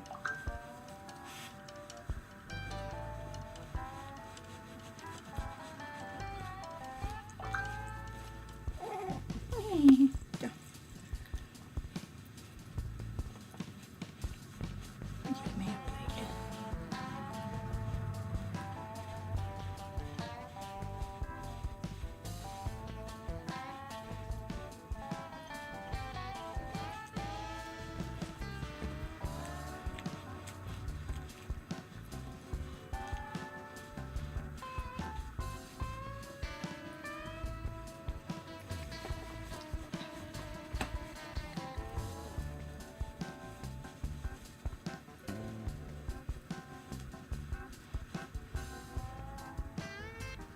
The nails are so big nowadays.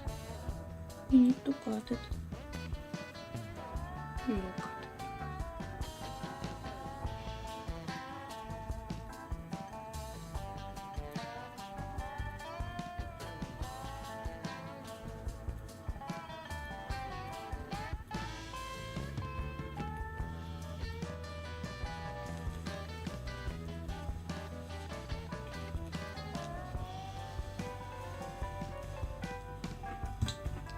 Let's turn on some video meanwhile.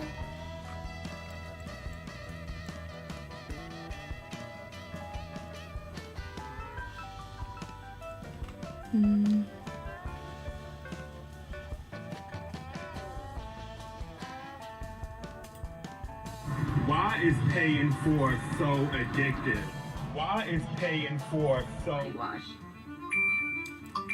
You know what? I'm gonna afterpay this. It's gonna make me feel less guilty to pay it in 4 installments of $81 or whatever. That's like having a black American Express to me. I can use it anywhere, anytime I get ready. I'm using Klarna to pay for these Chris Brown tickets. Look at this chart right here.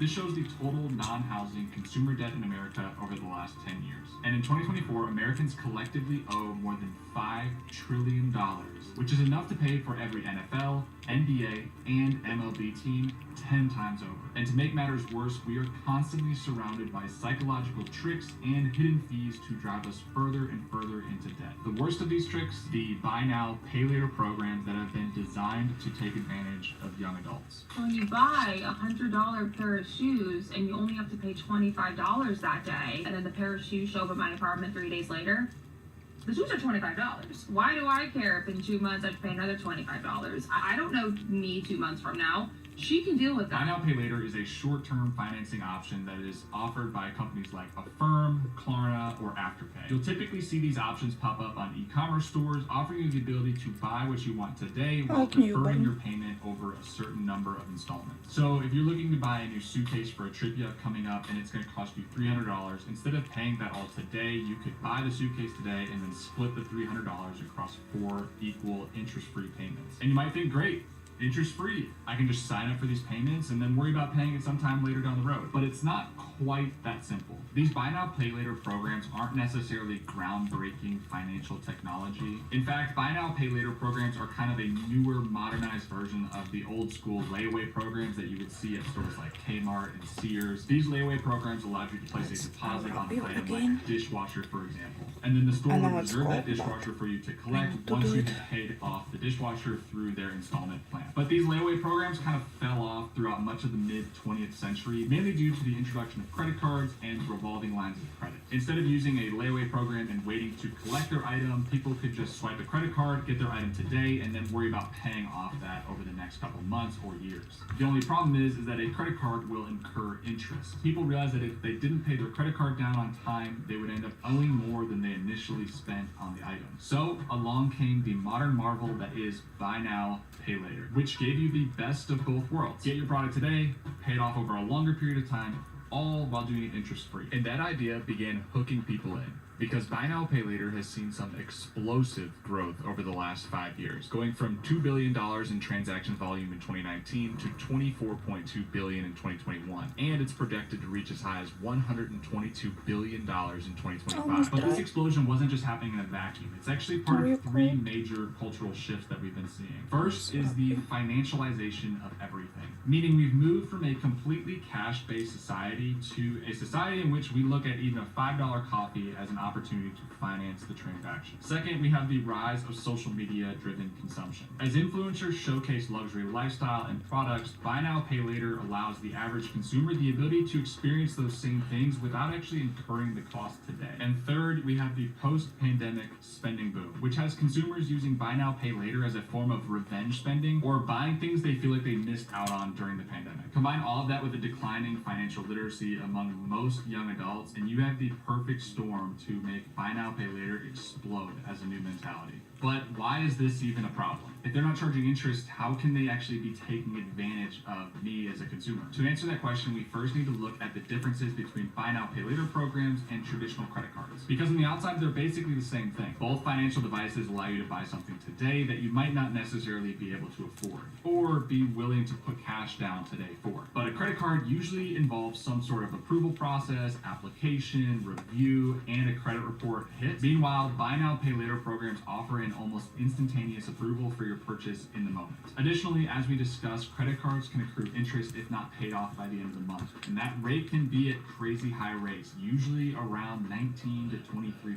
On top of that, if you're late with your payment or you miss a payment, credit card companies can also add on late payment fees that just end up waterfalling you into insane amounts of credit card debt off of fairly simple purchases to begin with. And on the other hand, buy now, pay later offers 0% interest, which sounds great, but that all depends on if you actually pay your payments on time. If you don't, you'll be subject to late payment fees that can range anywhere from $2 to $15 per payment and going all the way up to 25% of the total value of the purchase you made initially. And with all that said, buy now, pay later still might sound like a perfectly good alternative to credit cards, which is exactly what they want you to think. Because buy now, pay later programs weren't necessarily designed to help the consumer like you or me. They were designed for stores and brands that want to sell more through their website or in their stores. After all, that's why brands are willing to pay 2 to 3% more for their transaction fees to use a buy now, pay later program versus a traditional credit card processor. To give you an example, let's look at a $100 purchase. If you bought a $100 item using a normal credit card on their site, the brand was typically going to incur about a $2.50 charge to process that payment. And on the other hand, if you were to use a buy now, pay later program, that transaction fee that the brand has to pay goes from $2.50 to about $5. But the merchant fees are just the beginning when it comes to buy now, pay later. So let's look at how these companies actually make money beyond just charging the brand that hosts them on their website. First, like we just discussed, they're going to collect that merchant fee, which is anywhere from 4 to 6% of the transaction price. Here. Second, they profit from late fees, like we talked about earlier. Which do we have a Klarna too?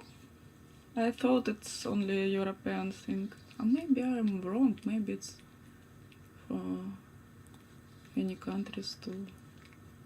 Just because I saw it on Temu, never use it, but I saw it.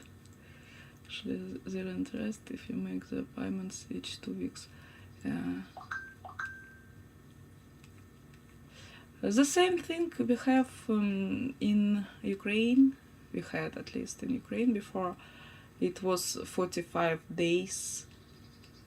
You can take credit up to like maybe up to 2,000 euro for 45 days without any interest. But if you're late, interest will be pretty interesting. They break payments into 4 payments. Yeah. I asked Miss Lalech, maybe she is on Twitch too? Or only Kick? Where is she streaming? Only Kick?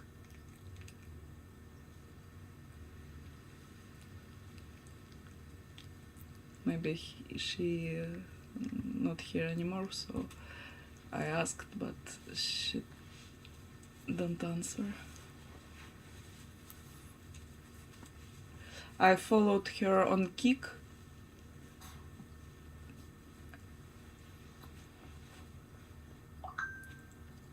KL on YouTube only.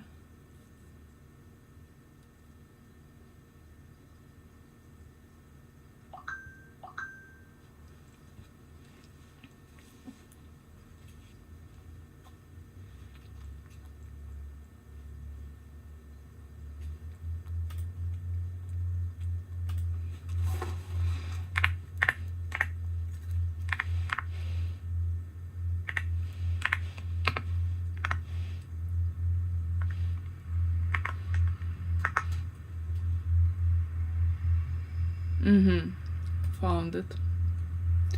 Okay, black and pink avatar. Oh, found it.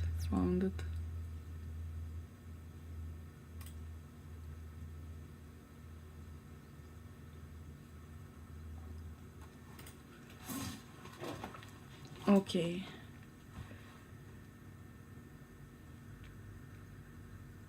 Six days ago, last stream. Has turned out to be a pretty substantial revenue source for companies like Affirm and Klarna because 1 in every 3 users of these buy now pay later programs actually ends up missing a payment at least once. And third, every purchase that is made reveals something about you or your shopping habits, and these companies Usually protest every weekend. Yeah, France is it's a something every weekend, some protests. have realized that that is very valuable information for other brands. So they actually harvest a lot of the data from your checkout pages and then sell it to other brands that can then use it in their marketing or in their ad targeting. And finally, they benefit from the sheer volume of loans being opened up by packaging yours and everybody else's debt together and selling it to larger financial institutions. They can make money even when you pay on time. In other words, they've created a system where they win no matter what happens to you financially. So now let's look at buying an iPhone for $1,000. When you reach the checkout page, you have 3 options. Number 1, pay the full $1,000 up front. This is the simplest, cleanest, and easiest way to get out of the checkout scotch-free. Option 2, you could use a credit card with the typical 22% APR to purchase the phone. And if you only made the minimum payments, you would end up paying about $1,480 over the course of 5 years, with $480 of that being the interest alone. And option number 3 is you could use Afterpay's 4-payment installment plan where you pay $250 today and then $250 every 2 weeks until the plan is paid off.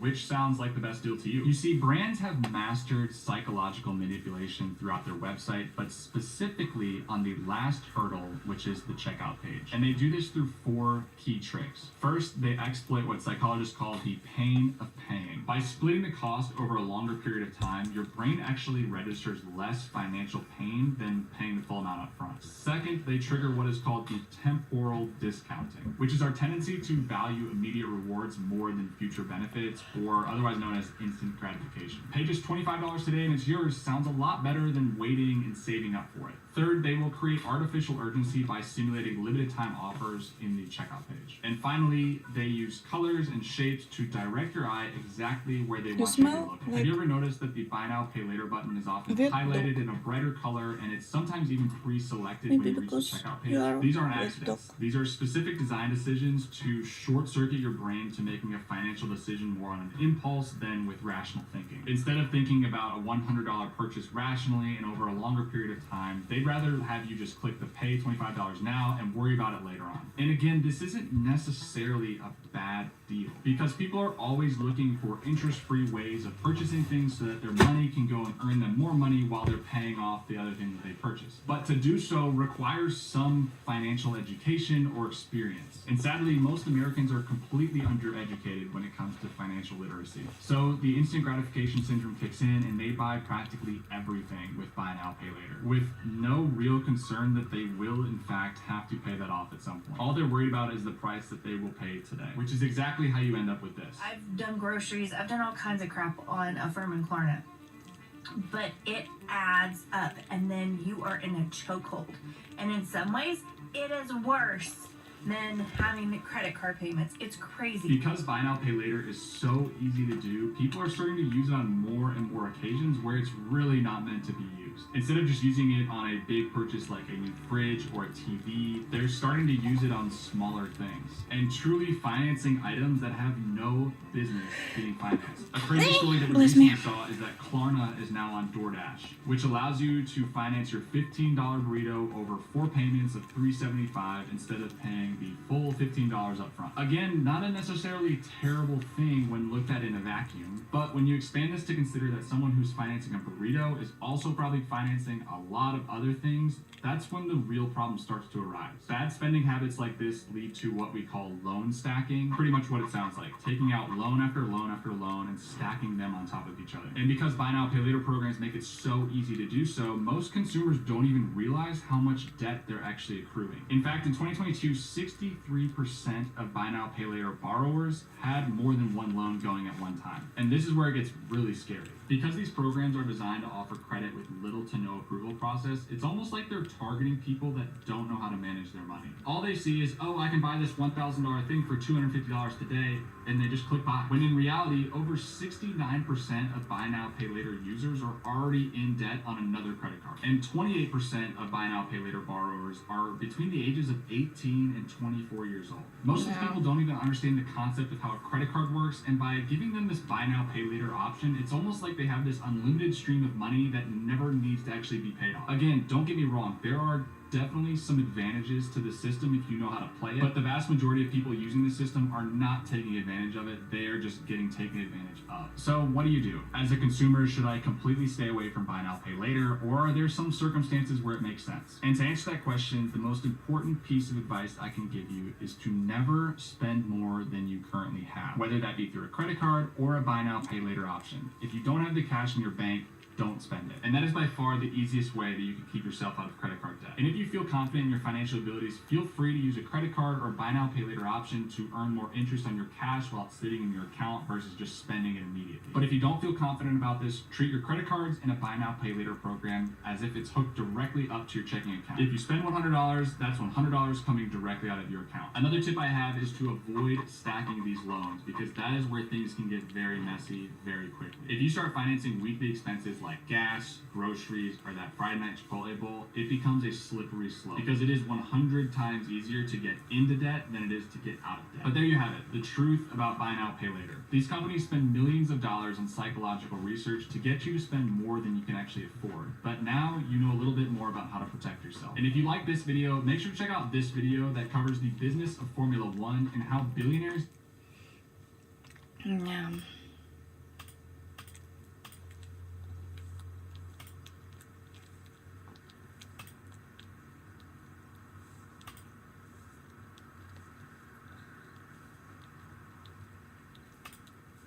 We're about to catch a thief in the most notorious neighborhood for carjackings. The plan is simple. Place 3 bait cars around the city, get at least one of these cars stolen, track the thief down, then make them race us on a go-kart track to determine if they go to jail or keep the car for free. Guys, this video is insane. I'm still in shock that we're able to post this. The window! Sleep under! Welcome to the control room, our headquarters. Oh no. This is where we'll be staying for the next few days. We're directly located in the middle of our 3 cars. We have live security cameras placed in each location, watching the cars very closely. Each car has the windows fully down, trackers inside, and the key sitting right in the front seat. There's a real possibility we get shot today. Alright, I guess we'll see you guys in a bit. Cue the time lapse.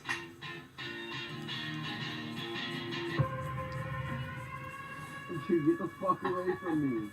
Morning! Okay, no bites for day 1, except one of the security cameras did get taken down, so Johnny and Sean are there right now putting another back up. Whether it takes weeks or months, we will not leave our post until one of these cars are gone. Why don't you tell me what the statistics are for the car to get stolen? 100%. We parked all 3 cars on Foothill Drive, where carjackings have gone up 51% in the last year. That's insane. I imagine them getting stolen pretty fast. By the way, Johnny and I have no idea how much these 3 cars cost. Yes. Right now. Go. We're one big family. We're all together. Okay, you want to know? I want cheapest. Let's hear it, cheapest. The Ford Fusion was $3,000. Nissan was $5,000. And the Bronco was $9,000. You spent $17,000 on cars? Yep. And I'd do it again. Nah, bro. So you took a risk of putting us in credit card debt. Okay. You spent $17,000. Yeah. Lose all 3, we're done. We're not losing all 3. Actually, we're gonna resell them after. Oh my gosh, that's your plan? You know, and I know you, bro, this little fucker. He wants to do it on him. I will warming you with my friends. Get mad at me. Get mad at me right now. It's almost I want 3. him off the record. I'm not lying on him. Then cut the camera. Okay. What if one is stolen though it's gone? Well, the Bronco specifically. That's $9,000. I didn't even make that point.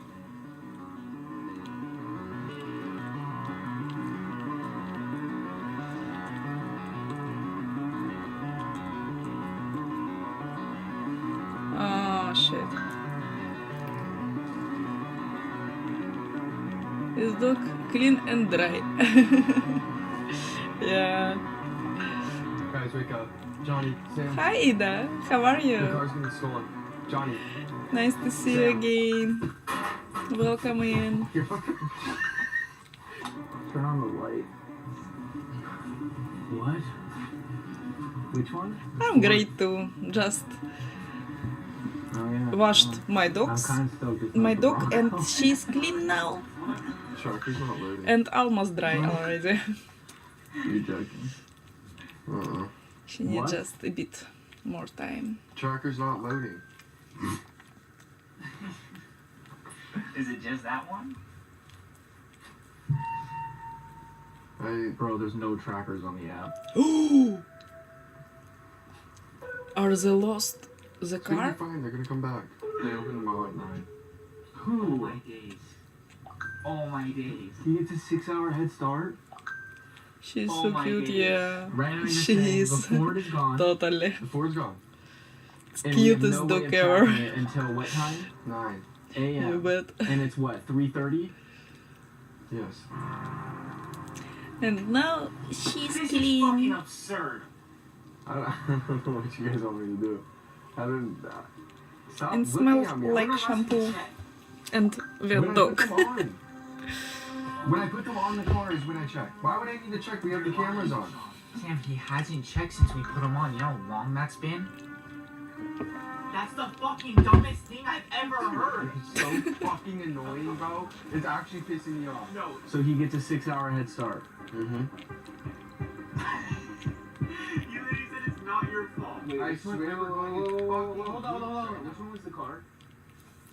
Was this the car? Mm-hmm. She's a bit No, dude, I cold don't think it was. after bathing. Sam, we that's here? the car. Johnny, didn't we park in front of the pool? I don't fucking know. Oh my god. Oh my god. What the fuck? I think That's the car. Dude, I'm pretty sure we parked it right here. Park in front of the first house. Bro, I'm telling you, this is a car. Let me go back. I think the second car just got stolen. Bro, look. All cars was Hold on, there's a just dude. stolen. Play. What a place. How you live in this place? Look, he gets in a Just fucking can- bus. Bro, no fucking way. How long is this fucking bus there for? Okay. There it is. Gone. Oh my gosh. Fucking magic. Stolen. How did the bus come perfectly? Oh my gosh, we're fucked. You couldn't have written a worse predicament. You keep putting the camera on me. I don't know what you want me to. They trying to catch car thieves, but nothing went good. Hey, we'll wait for the trackers to turn back on. We'll be good. The Ford tracker is still unavailable, but Sean's got the Nissan's tracker up and running and is now hiring bodyguards to join us right now. Remember, the goal here is to track the thief down, get him to race us in a go-kart race to determine whether he keeps the car or goes to jail. Look at her. She's just sitting there waiting for us. Going to Starbucks. What? Are you fucking serious? Starbucks? Yeah, want some? No. Oh, Tesla. Ready. In the back. Ooh. Oh man, I'm getting nervous. Is this the neighborhood? Bro, I'm scared now. Where am I going? Ah! Oh my god. So let's try past it first. Yeah. Wait, go slow, let's go. We're about to pass it. Which one? You tell me when. It's this right after these bushes. This house right here. This one. Oh, there's a car in the big There's a car. They found it. I don't know where. I'm not gonna lie, I just got nervous. I'm so scared. My Starbucks? Dude, don't bring the lemon low. on. Just leave it in the car. Idiot. Dude, I'm locking the car for fucking safety measures. What does that mean? The whole neighborhood could be in on it. Let's go. We're walking up to this house. We're seeing if the car is where the tracker says it is. Yes. Okay? And then we go up there. Like, I got two big dudes behind me, so I know we're chilling. It's Bro, I don't know. Where are the dudes, by the way? I'm rocking. Nice to meet you. Sean. Johnny. Nice to meet you. You guys are massive. Are you guys doing? Good. How are you? Like, how should we go about this? Are you He mountain has no here? clue, right? No. Okay, it's gonna be interesting. We hired you guys for protection. Just like this. I can't handle myself. So, if he becomes aggressive towards you guys for any point and becomes threatening situation, Edgar here will take care of it. It does happen. I'm gonna have you guys come with me. Okay, we're gonna leave the property, the area, and then Edgar will take care of the rest. You two, that's your such a bitch. Okay, I'm like, they literally have all points of engine covered. It says. Leave it like right here, right on top Check of it. it. Yeah, peek in the garage. It's there. Yeah? That's the car. That looks like it. Yeah. I can't see the logo. They found it. Okay, well, we'll get it after. I can't get it. It has to be the car. It's in there? Alright, so I'm not. Me knock? Go.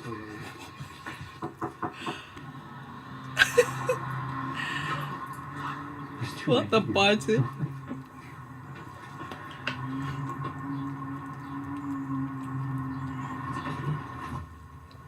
Hey, are your parents home? Can you go get them from us? From us. For us.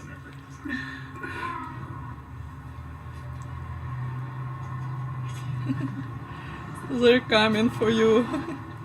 Dad. I feel so safe. I dare you to do something.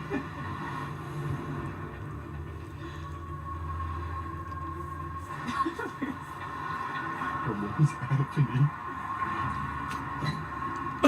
Just close the door. What the fuck? Did you see him run?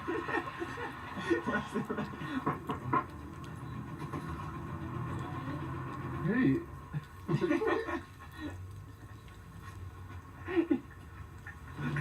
Do you have a parent home or older brother? Can you go grab them for us real quick? Hey, how's it going? Hello. Hi. How are you? We are. We're a YouTube channel, and we put a bunch of cars scattered around Oh the my area. god, it's so with the keys cringe. inside, and you took one of the cars. Which cars? We have a tracker in the car, and it says it's in like here in the house or the garage. I didn't talk any car. I don't Oh. know, guys. I don't know you. Is this your place? Yes, this is my house. That's the car tracker. I don't know. I have no idea. I have no idea. Get the fuck out of here. We're not trying to intimidate you or anything. You took that car. Since some of This this is a personal was matter, something okay? important. And that's a Grand Theft Auto. We don't want you to get arrested by the police. We want to help you out, okay? If I was you, I would listen to them. Will we have you on video? You have me on video? Yeah. Taking the car, yeah. I'm taking the car. You have me on video taking the car? Yeah. You have the video? Sorry, let me pull it up.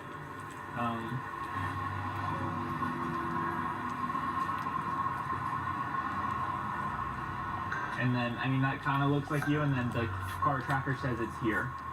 Go inside. Go inside. If it's not you, we'll apologize and we'll leave. Yeah, And yeah. Just, like, we just want to look in the garage. And if it is here, we want to ask you. We have like a fun challenge. You know, like if the car is here, it's okay. So we want to take you to a go-karting track, and you're gonna race one of us to either keep the car Where is Vickey? or call the cops If you lose. if you lose. You want to try one? If you win, then we will give you the car, Is and it then real? we can leave. Is it what? Is it real? A what? You're not faking You're this? pretty Is it dry. real? This is real. You can go. Stick. The car's there? Yes.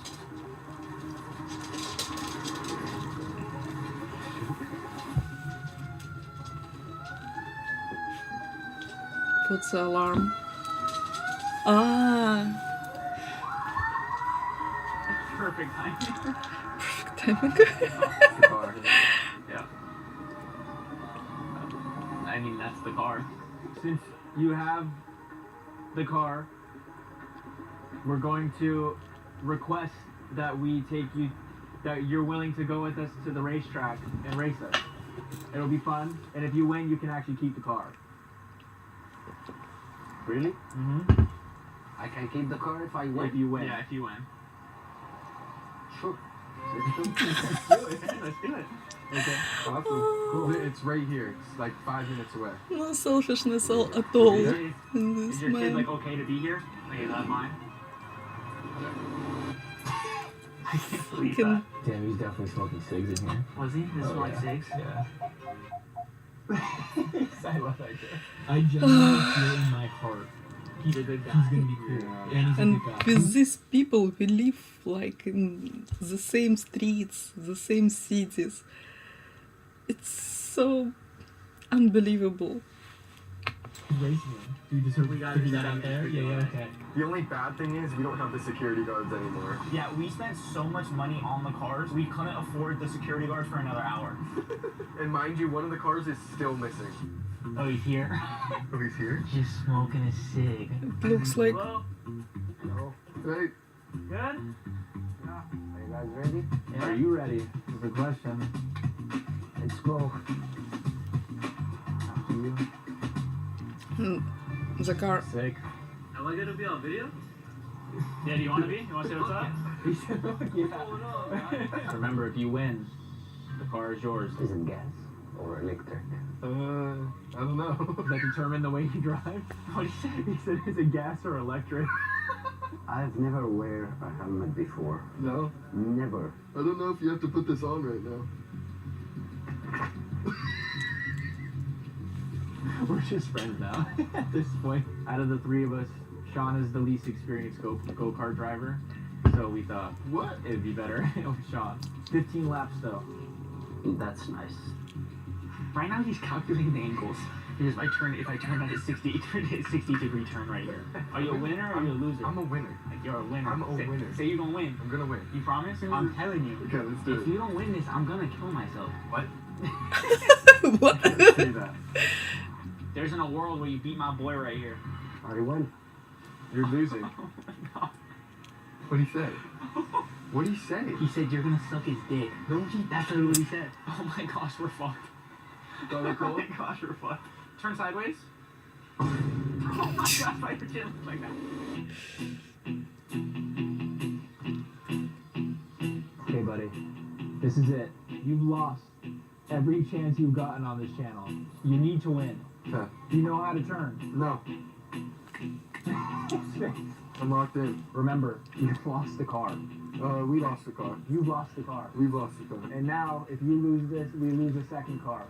And I don't know if we're ever gonna be able to boast again. Guess what? Huh. I'm not losing. Right. I like it. Everything you've done in your life has led to this moment. Are you ready? The car is on the line. I will win. The life is on the line. He will see it. He will see. He said you will see. You're gonna see the taillights of these bad boys. We will see. Let's go. Do it. Come on, baby. Gentlemen. 3, So childish. 1, go. But it's fun. Oh my god, look at this. Dude, Sean is scared, bro. I'm telling you, you can't handle it. Look at him. He broke.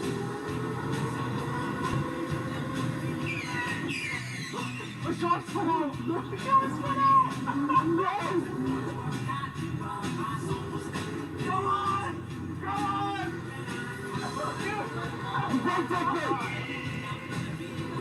Dude, Sean's getting dusted. Oh my god, he's getting smoked. Dude, he just gets inside again. Let's go! Come on! Sean, come on! Sean! Oh my god, he's scared. He's so good! Come on! Can't believe the thief can win. It's not supposed to be like this. If you take something, you can Does mine stop automatically? win after it. Oh, I think he slows down for it to get fixed.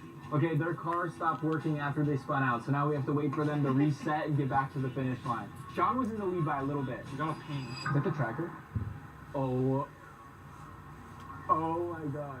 No, that's it. Guys, we just got a ping for the second car. Dude. Don't tell him yet. Let him race. I'm not. If Sean wins this race and we keep the car, we have a chance to spend no money. Guys, we live at home still, okay? Every dollar we spend, we punch back into the videos. We need Sean to win, and then after Sean wins, we are going to go to this tracker and do the same exact thing. Bro, he's not gonna get it. Look at this curve. Come on! Oh my god. On my way.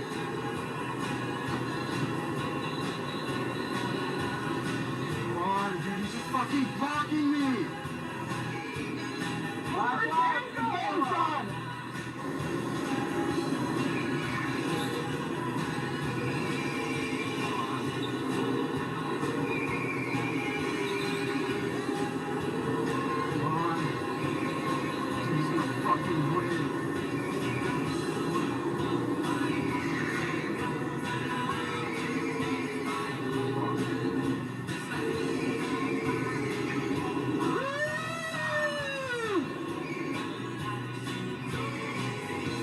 Oh my god, he just...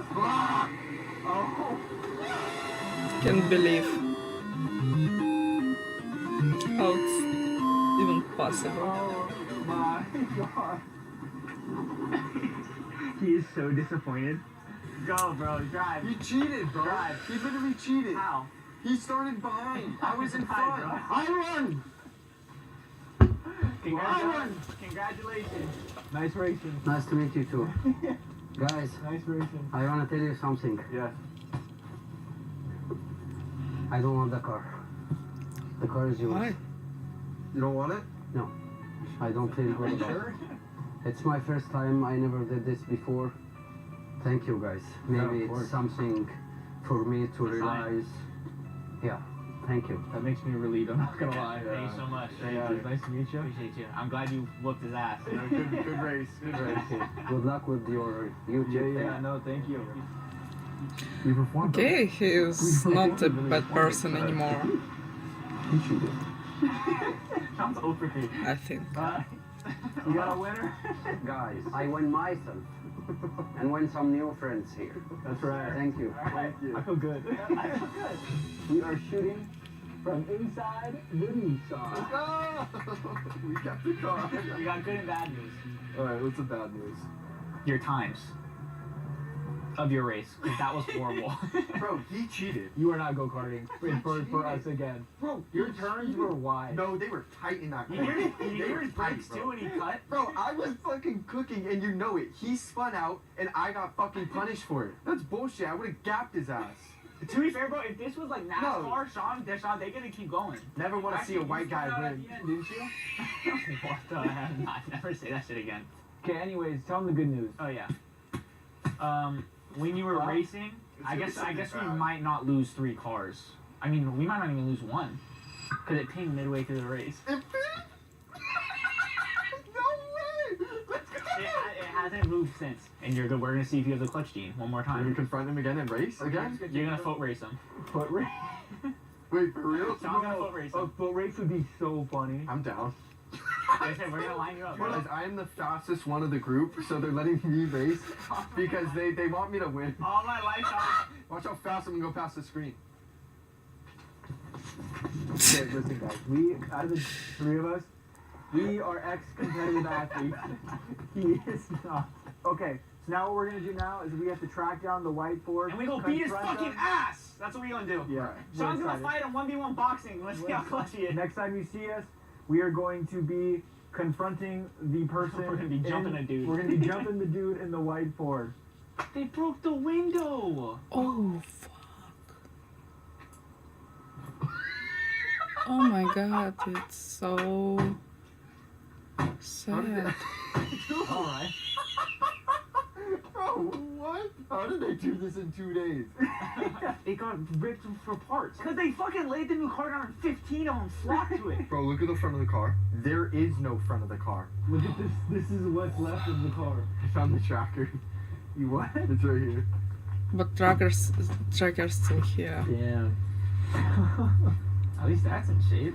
At least we get to keep this. $12. Unbelievable. We just lost $4,000. Oh, what? 4, you said 3. Had to keep it under budget, so I told you 3. Foreskin, we'll see you in 2 weeks. Love y'all. 100,000 likes, we'll do this with.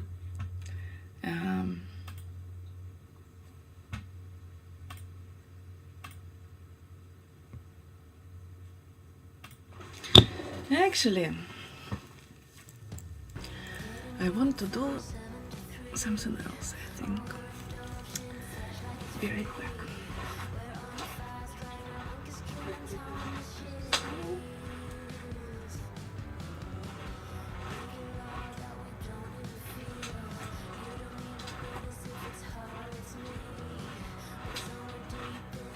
Switch on my webcam. Where is it?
Let's see what happens while it's muted.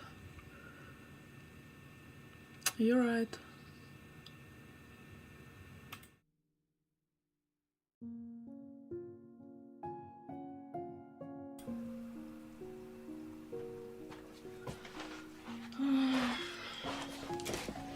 I hope it's better now.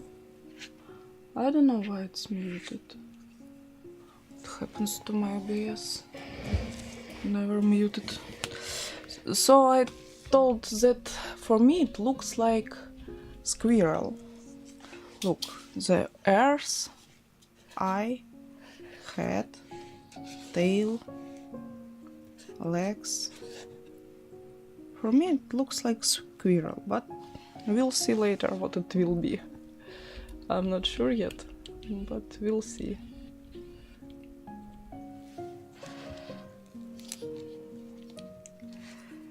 Thank you for telling me about sound, because I didn't realize it until you tell me.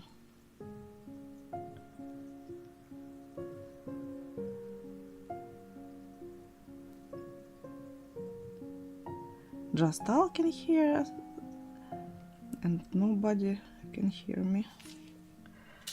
And it's sad.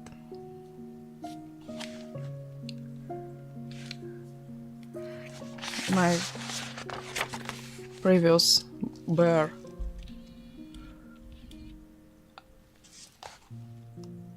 it's a bit chunky, but still a bear.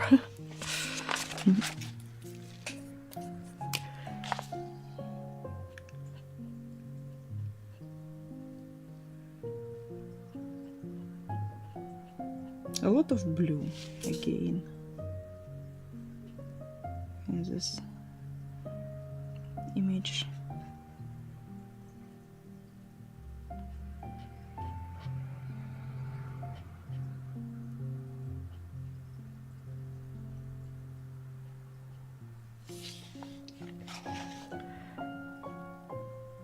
Could hear the music was okay. Yeah, only music. Yeah.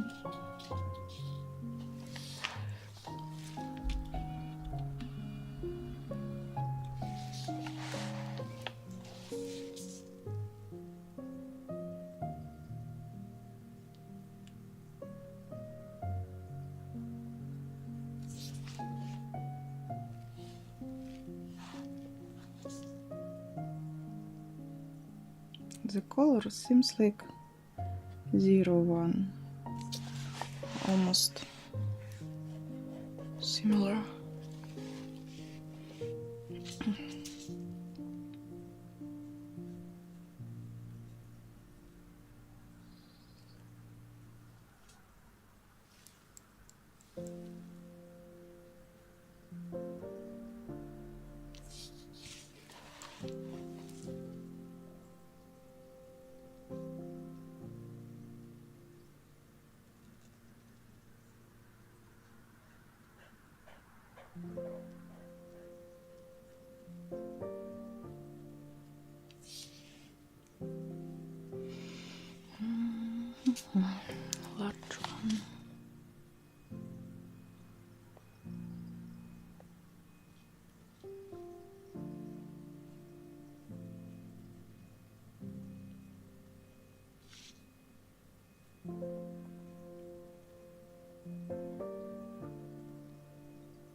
I don't see the picture.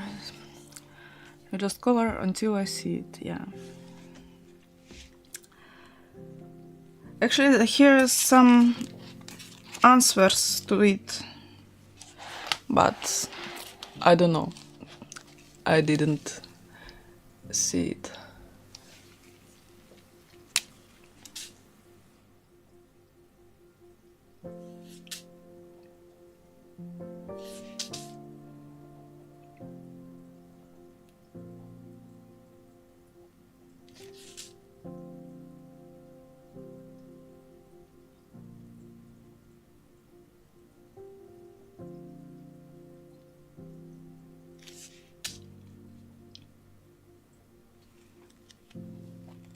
Cheating, how fun.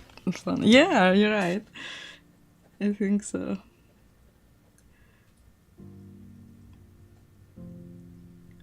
But it's actually easy to figure it out without answers. Because it's literally painted in it.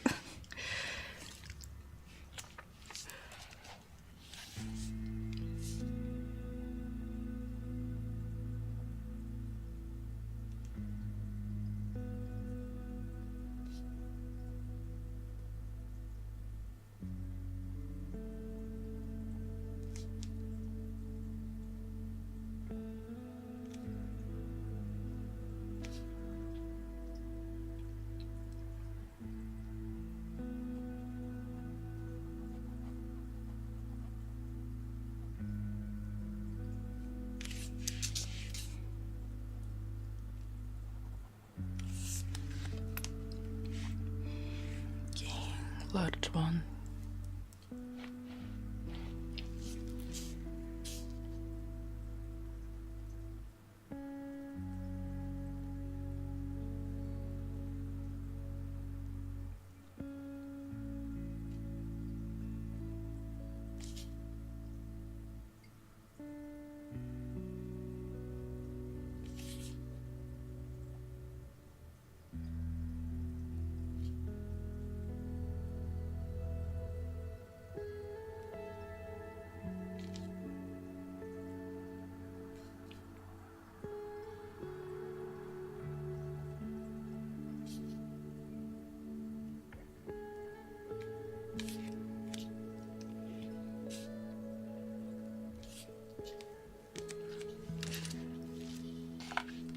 Next generation won't know about the books.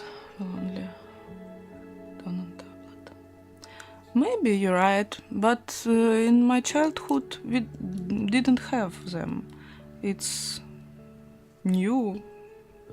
We had only like childish books, not for adults. It's obviously not for childs. So thin lines. It's something new for me. Just because I'm too old.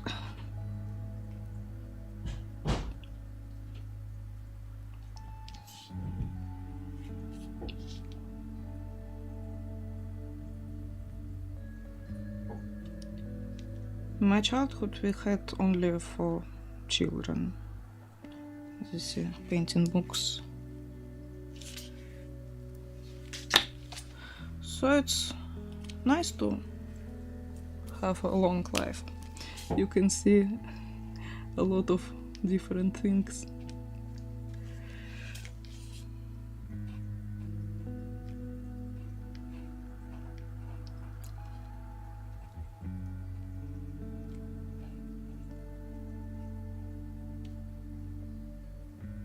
Maybe it was, but maybe I just didn't know about them. But it's like maybe a few years, maybe 10 years, maybe, I don't know, but not so long time we have them.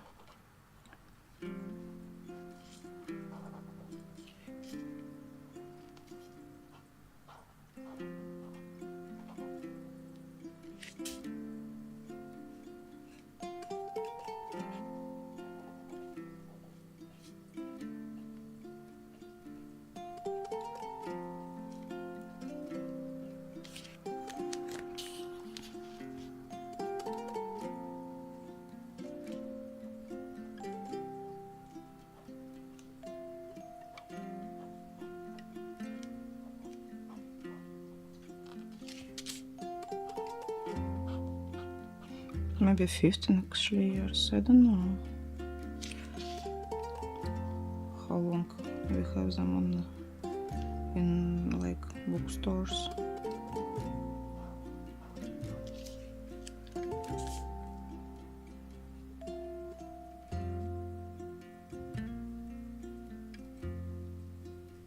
First time I saw it a long time ago actually. It was in a train.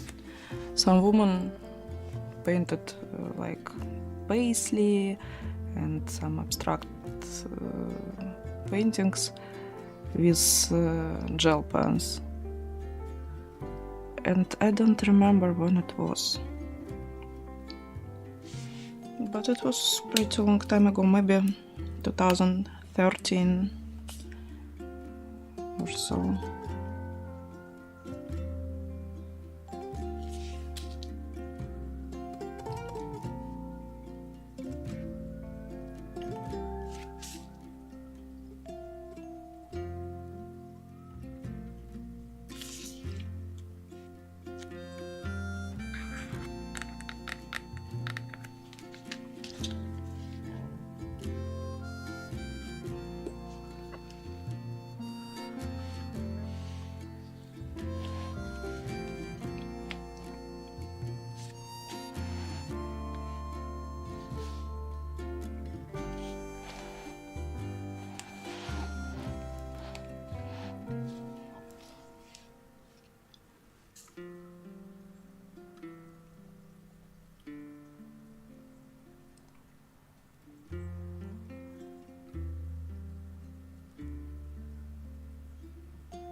It's still the color.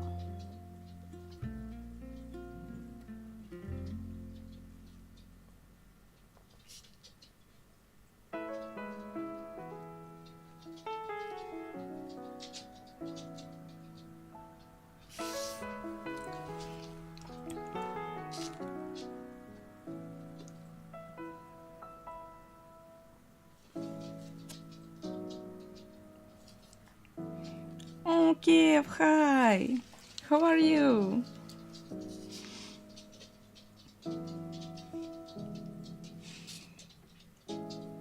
Where are you? Can't catch your streams at all few days. I like coming to Twitch few times each day, check your channel and not even votes.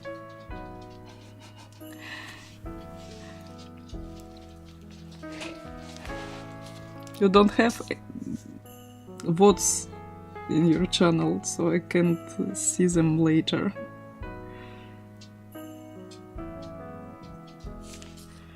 I can't catch you. Renasla will meet out. Oh, really? Cool. It's nice.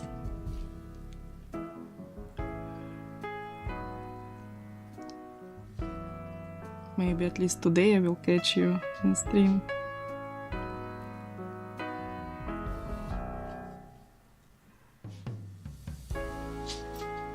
Yeah, I checked it.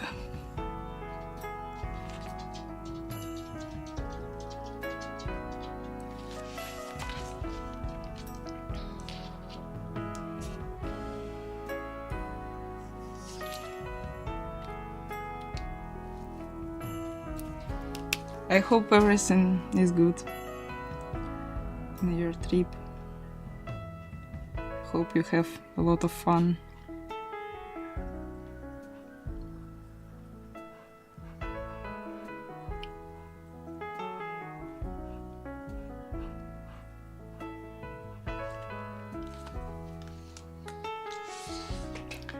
Maybe it will be on their channels.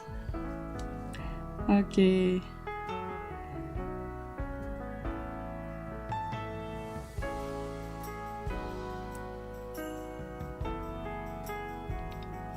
Good to know. But maybe today I'll try to catch you.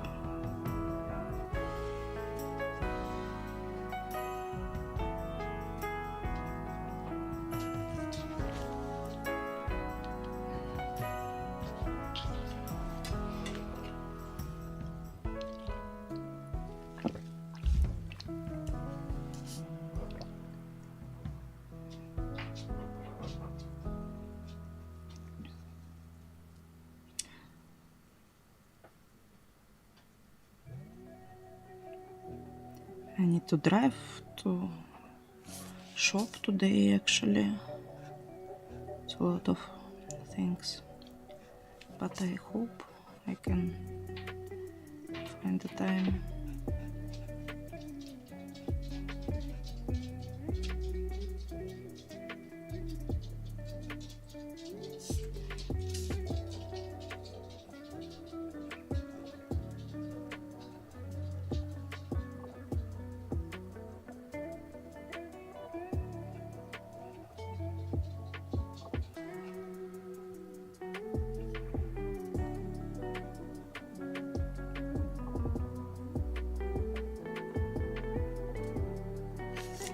Large one blue.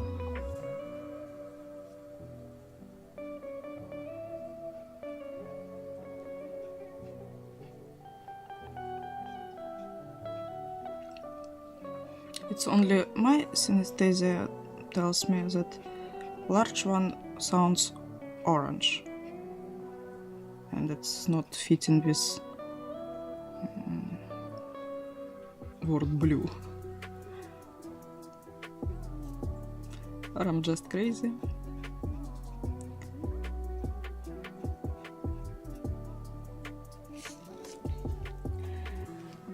I have to go and get ready. Hope you will have a great day. Thank you, Chaos. Thank you for stopping by. If you will believe when I finish, I'll raid you. Thanks for watching me. Hope you have a great day too. It's really nice to see you when you have a lot of deals these days.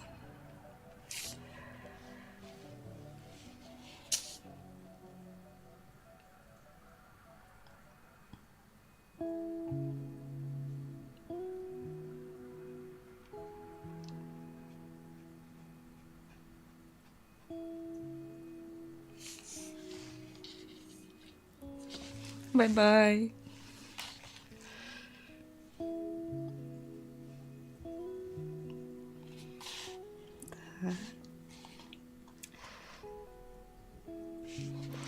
Small one here.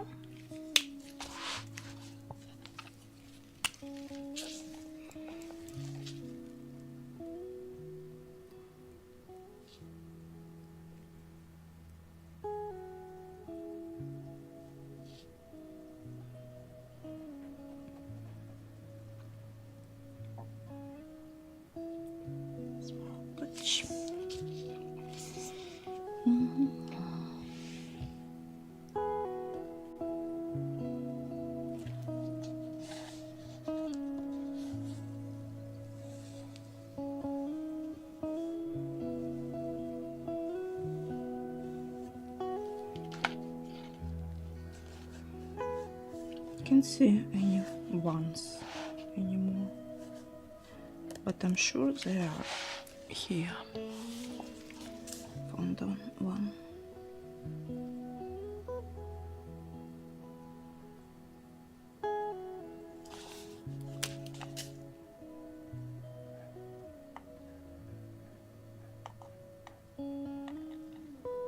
Nice.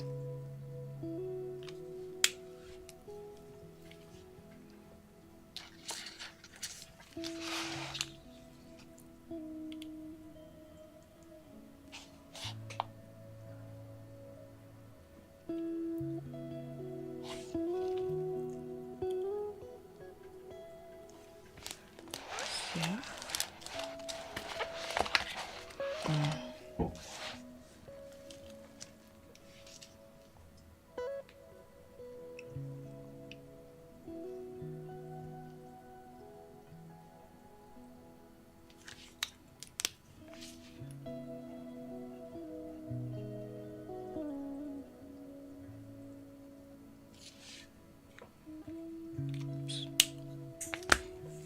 Look at my finger. It's already blue, as always.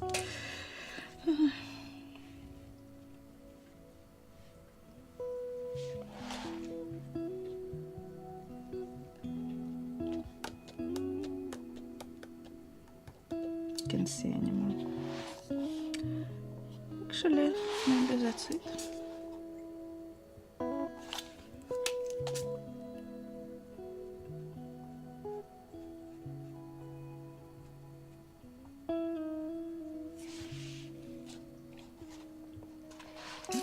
Found it.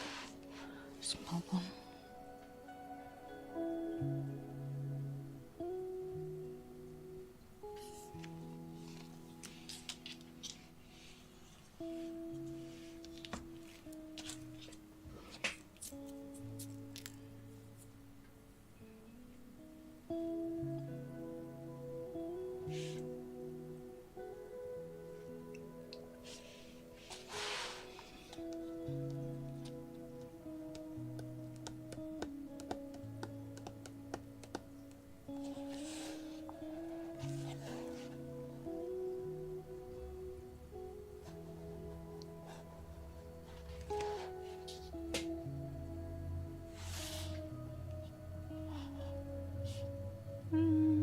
Looks like mostly that's it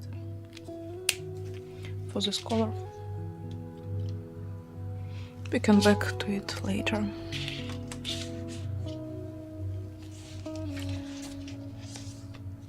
And that's it for this part of painting for now, because it's time.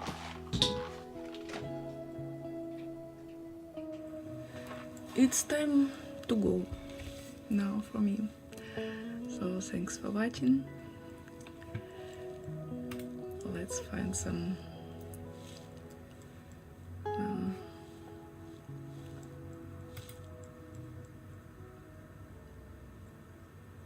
yeah.